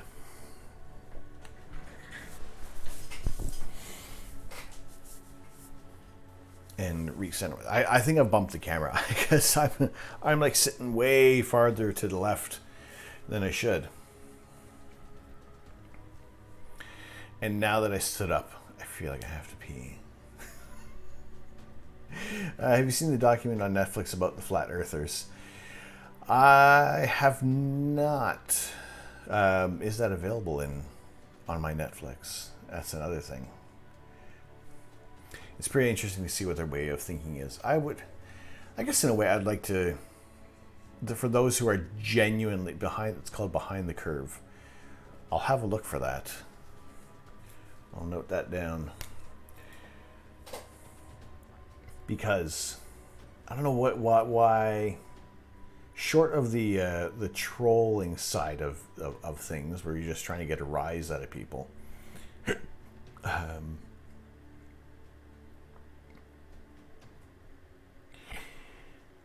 Why is everything else a sphere? You know, well, how come you can blow a bubble and it's a sphere? And you know, why is the sun a sphere and all the other planets are spheres? Well, why do we have to be? Is it just that need to think that we're special, to think that we're different in the universe, that we have something else to offer, when really it is fairly by chance that all this has happened? You know, because with every other star and planet within, you know, for us, a 200 light year radius that we've been able to reach out to with radio signals. You know, we're not, I mean, in that regard, maybe we're special, but for the shape of everything else in the universe, and there's nothing else special about that. The fun thing is when they try to prove through experiments that the Earth is flat.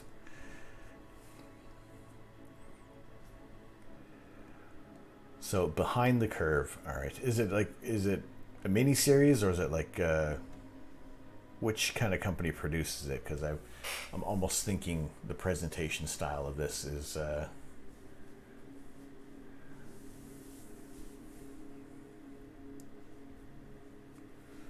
little almost tabloidy. However, it's pretty American style. Fair enough.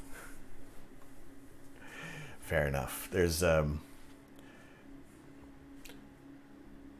it's just 1 hour. Okay, cool. Yeah, it makes them think towards the end when they try to see if shining a light over a long distance comes up at the same level or not. All right. Yeah, well, yeah, if I have it available, I will. I've noticed it's watching, say, the Great British Bake Off versus Hell's Kitchen. You know, they both have the same end goal with their, you know, you have certain ingredients and you're cooking food and you want to make it interesting. And there's just a lot less drama with some of the British television. Not that I'm saying it's you know, it's either way, but it is just that some of the other shows I've seen, even like, you know, living in Canada for as long as I have, and just early on when I moved to the UK, there was a very stark difference between all the way how the production was done and just what the focus was to create interest. Where it does feel that a lot of the you know, the North American programming is almost based on immediate conflict and with almost no resolution in sight. Whereas some of the other programs here, they have it too, but it just doesn't seem to be as widely used in a form of entertainment there. Everything is yelled, exaggerated, etc. Yes, and when leading into a commercial break, just how much kind of how much of a bait, how much of like a clickbaity title they use on some of their programs.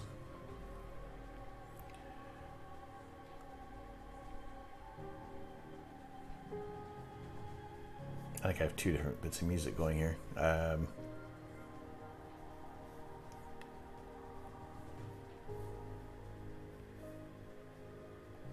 me pause mine.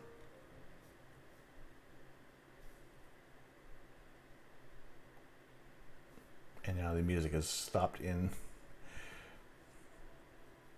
Universe Sandbox.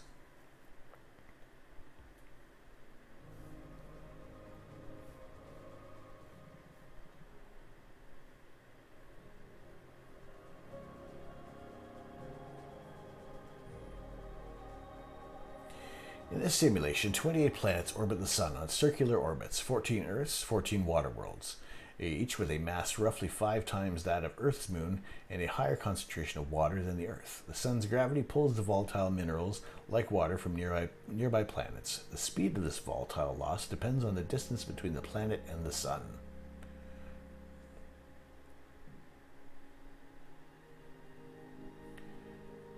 So that Earth, its temperature is rising.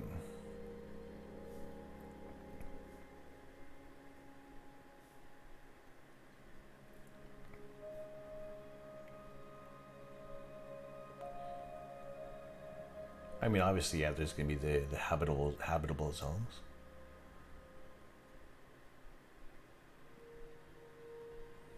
I'm guessing, obviously, the farther out, these are going to be a little icier.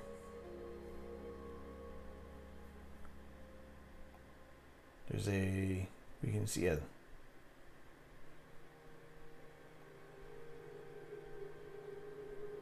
Oh, okay, so for the most part, none of these are within a habitable zone. We're all too close. So if we run that forwards,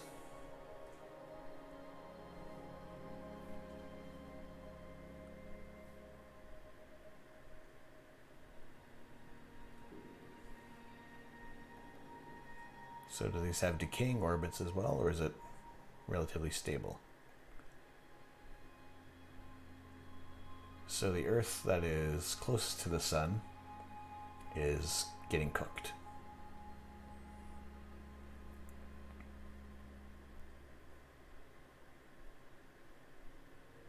And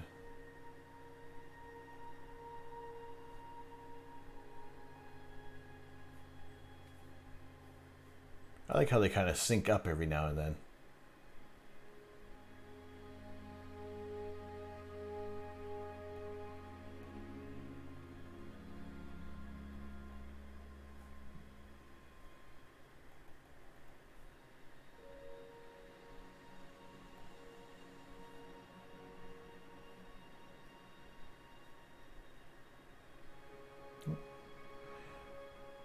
What are these tracks?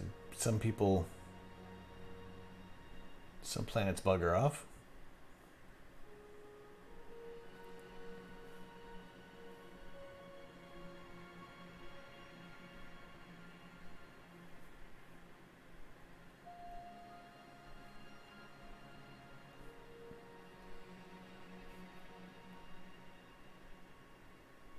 They're really starting to wobble there.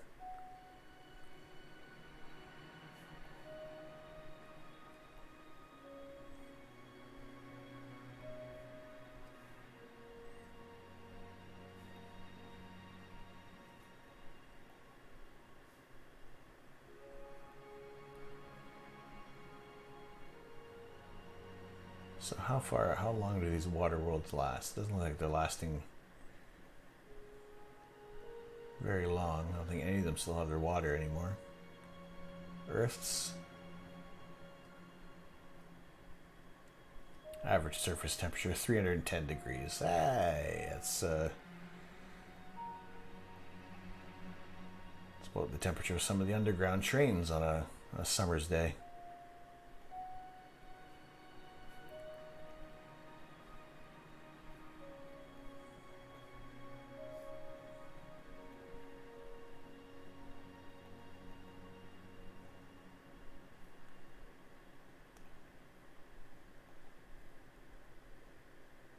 Oops.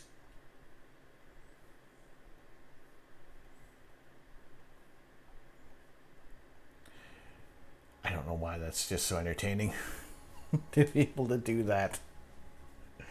Oh. Right, 11:45.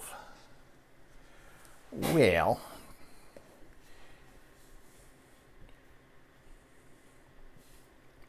All right. Time for bed. Have a nice evening, and not too bad a day tomorrow.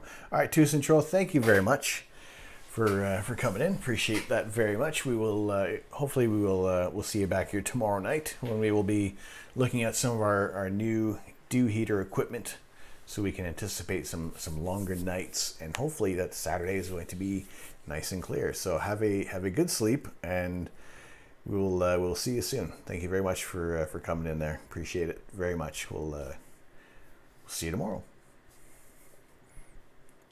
Indeed. All right, take care. I think I'll kind of start to wrap things up as well for tonight. Usually this is about the kind of general time for the cloudy night, rainy day astronomy sessions, the astronomy chat. We actually I do apologize. I missed a few images in the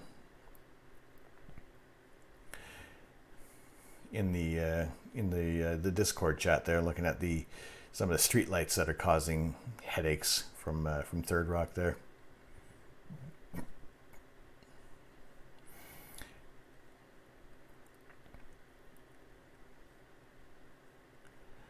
And Kevlar's scope, that's a beauty.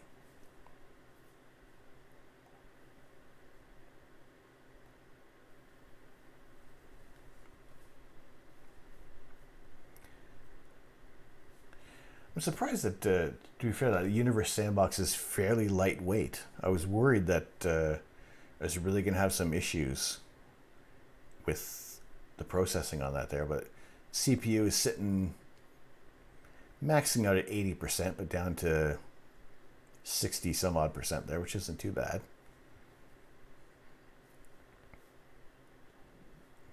Sorry, but yeah, that's a nice looking scope there.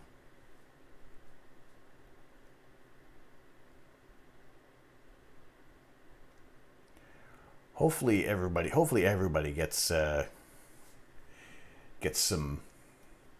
clear skies on Saturday there, because that'll be a good time. Hey Putsy, how you doing, man? Just came in to extend your thank yous. No worries, man. It was kind of a weird kind of marked anniversary with your raid there. So yeah, I just wanted to share the love on there. Appreciate that very much, man. Hopefully you've had a good night yourself. Doing great. Excellent. Everything went well with your stream there. I kind of had you. I would see your stream every now and then, having a few monitors going there.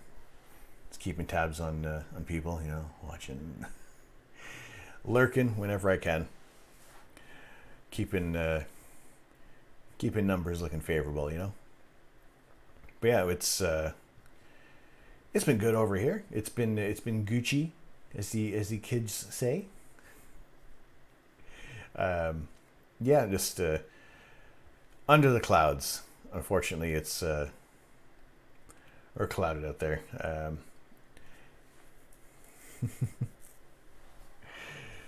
Just about to head to bed. All right, man. Yeah, it's too cloudy. Saturday night might be good. Saturday might be a good time for some astronomy or some astrophotography, and I'll have my power sorted out with the scope, so we'll be able to image again. So I'm happy that it's cloudy in the sense that I couldn't image if I wanted to right now. So that's all right. But yeah, I appreciate you coming in there just before you're shifting off to bed.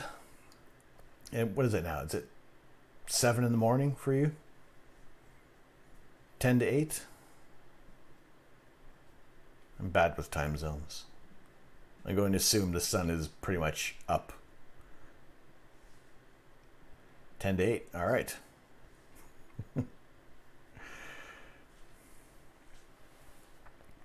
But yeah, tomorrow night is not so much of an unboxing, but at least a bit of a show and tell with the new gear that's coming in, because it's a little more than I thought I was going to get, but at the same time it's a complete setup that we'll be able to image a lot longer.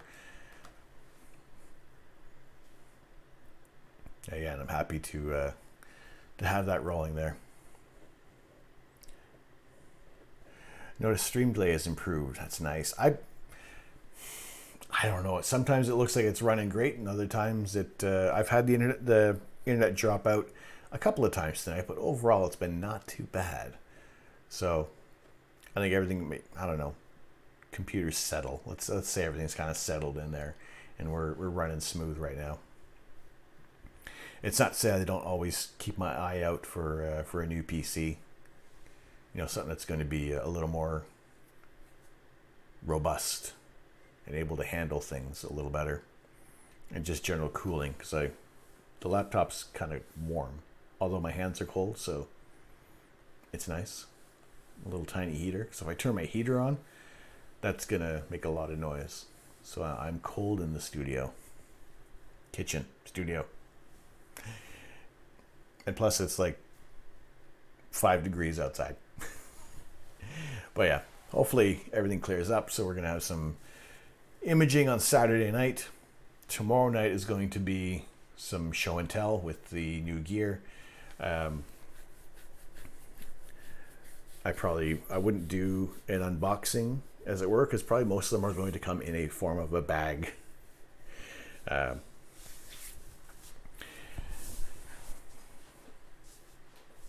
I think I need other power sources set up to get things rolling anyway. So we'll just talk about the new gear. We'll look at it and wonder just how well it's going to fit and how much of a headache I'm going to have on Saturday afternoon getting it all set up.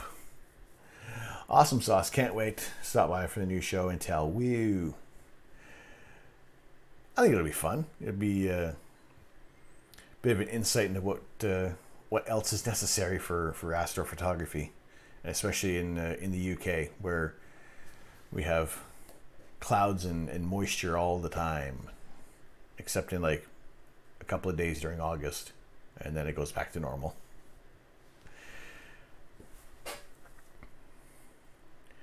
But let's see, was there?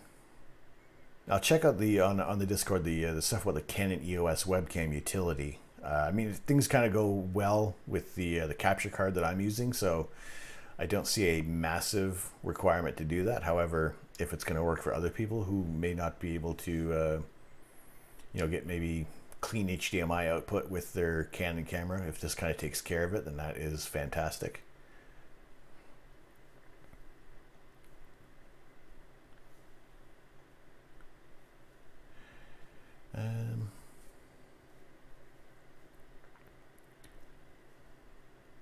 There we go. So yeah, a tiny bit of stream work where I think I've enabled the TTS. Oh no, here we go.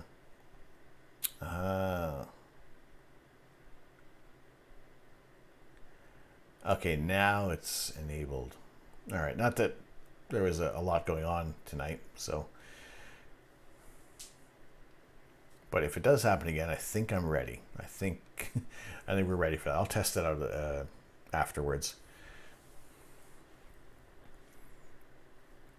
But yeah, just little things, little changes that are going to happen on the stream. So bit by bit, we'll get to something even more interesting, even more awesome than kind of what we started with. And I think it'll be great to see how things progress in the next few months, and being able to look back at the older videos that we have saved on YouTube, because I've noticed that some VODs have started to disappear on my Twitch channel. So like I said, limited time with those, and we'll kind of keep things evergreen with YouTube.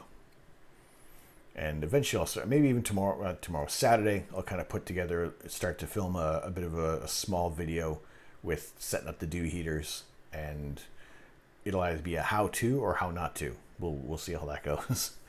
But yeah, I do want to thank you guys for coming in. Thanks to all those who have cheered bits tonight. I appreciate that very much. Happy to see you guys show the support in that fashion that you want to do.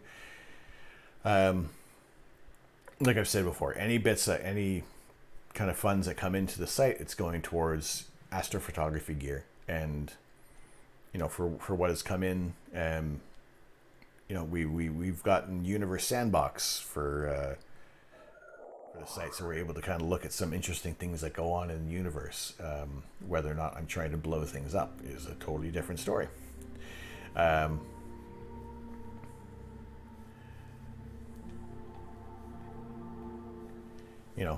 We have our dew heater sorted out, which is going to really help out with us getting images longer throughout the night there. So that is,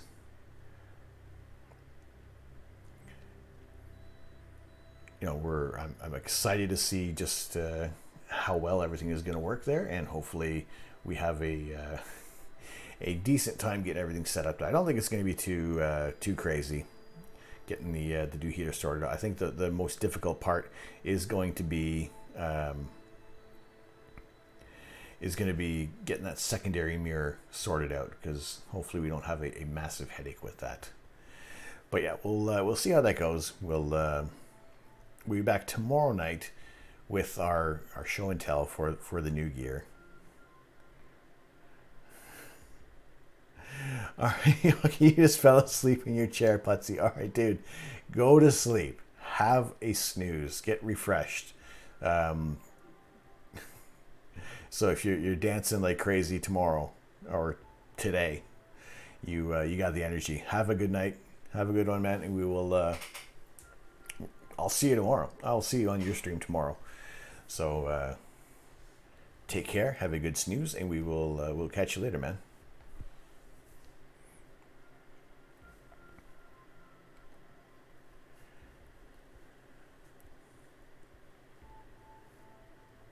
Yes, sharing the love.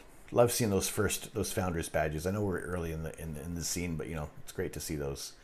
And I do believe those are all gone now. So appreciate all those who are founders on the site, all those who have subbed, all those who have received gifted subs, those who have donated bits, those who like to lurk, those who jump in the chat, share things on Discord, pass by the channel, say this isn't for me. That's okay. Won't be everyone's cup of tea, but at the same time, hopefully that those who are a little interested in astronomy, astrophotography, can feel free to ask any questions they want about it. And there's no stupid questions at all. We are all beginners at one point. We all knew nothing about astrophotography at one point. It's some of the things may come quicker to other people, but at the same time, we're here to help as much as possible. And just have a good time doing it, and hopefully we can learn a few things along the way. And like I said before, I'm always trying to improve my knowledge base as well, and just being able to bring you guys interesting images of the night sky is what I want to do as the core of this whole channel, this whole project, this whole adventure that we're on. And hopefully we have some clear nights coming up that are going to be long and extensive, and we can get some really interesting images coming up, because the Orion constellation is full of so many wonderful targets that we can look at. And I'm excited for it. I'm excited for the prospect. Some of the ideas that have kind of come out today is a little interesting, thinking about how I can raise my scope up a little bit more so we can try and see a few more targets in the night sky earlier on, so we won't have to wait till they kind of come above my neighbor's roof line. We don't know. We'll see how that goes. But for now, we will have a quick look and see who is around. Who's doing what, or if we just kind of quietly have a chilled end to the evening.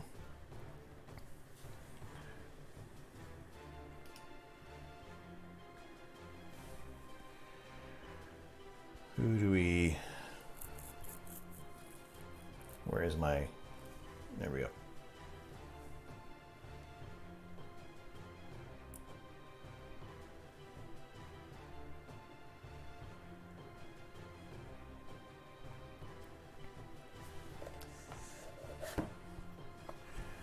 All right.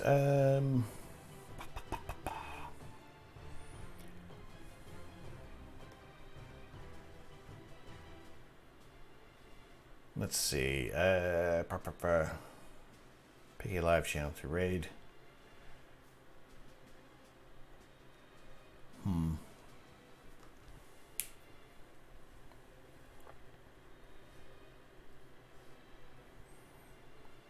I say my track record for raiding people has been not great. Sometimes there have been a lot of times where people have just kind of gone for a pee break, or almost ended basically ending their stream, or I've gone into people who are hosting other people who I thought were live, but they're not live. So let's have a quick peek in. I mean, for the most part, it looks like everybody and their grandmother is streaming Cyberpunk, of which that is on the way to me tomorrow. I won't be doing that one on stream, but I will offer up some opinions of the game a little later on in the week. It just looks interesting. All right, here we go. Let's see, are they still streaming? I'll drop a few of you into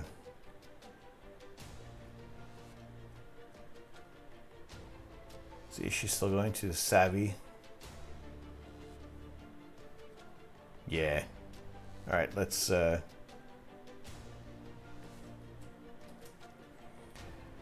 we've seen Savvy in our channel a few times, so let's let us show some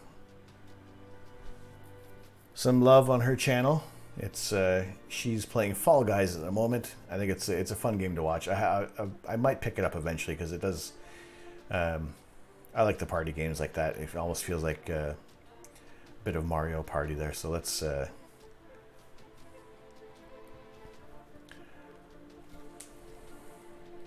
do that. Let's head over to.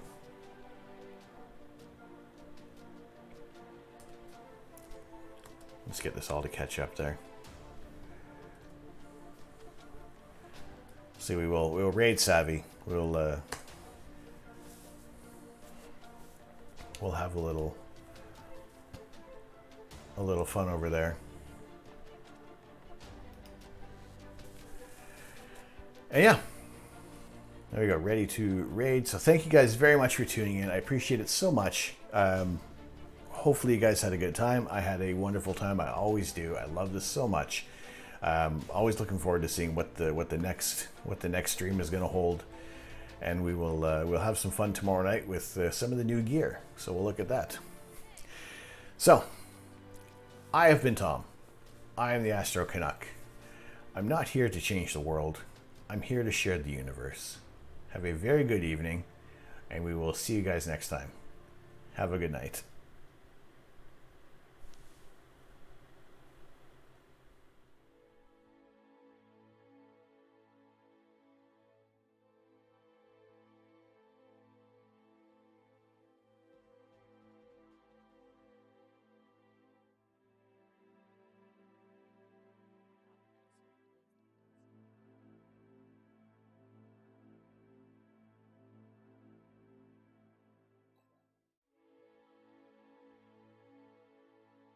Oh, thanks, Astro, for the raid. How are you?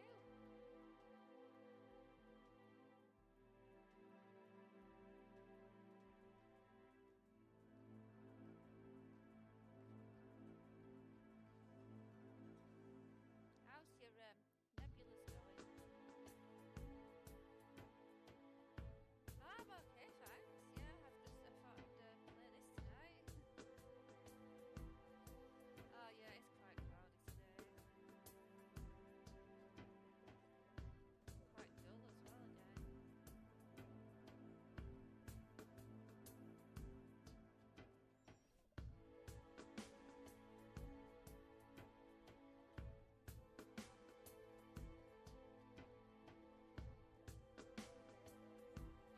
Oh, that's good. I hope it stays clear for you. What are you planning on filming on Saturday, if you're able to? Oh, I've been okay, thank you. I thought I'd come on for a bit tonight. I've not been on since Monday. I played Phasmophobia for a bit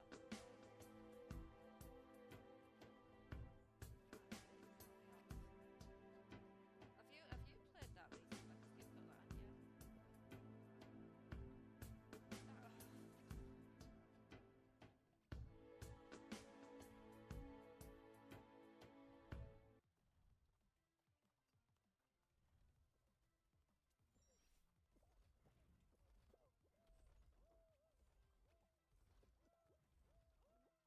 Oh, come on! I nearly did it.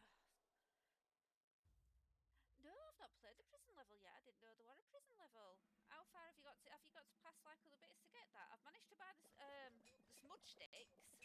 I just need to like get some more money in the game to be able to buy some more stuff because I want to get a crucifix and there's some salt I wanted to get as well. Have you done the prison level yet? I got eliminated, didn't I?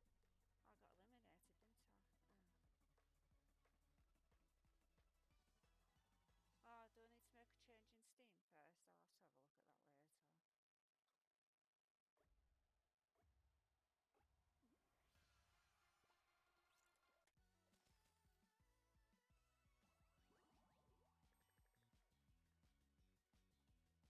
Yeah, I seem to keep clicking on different houses in the maps, but it keeps sort of taking me to the same ones.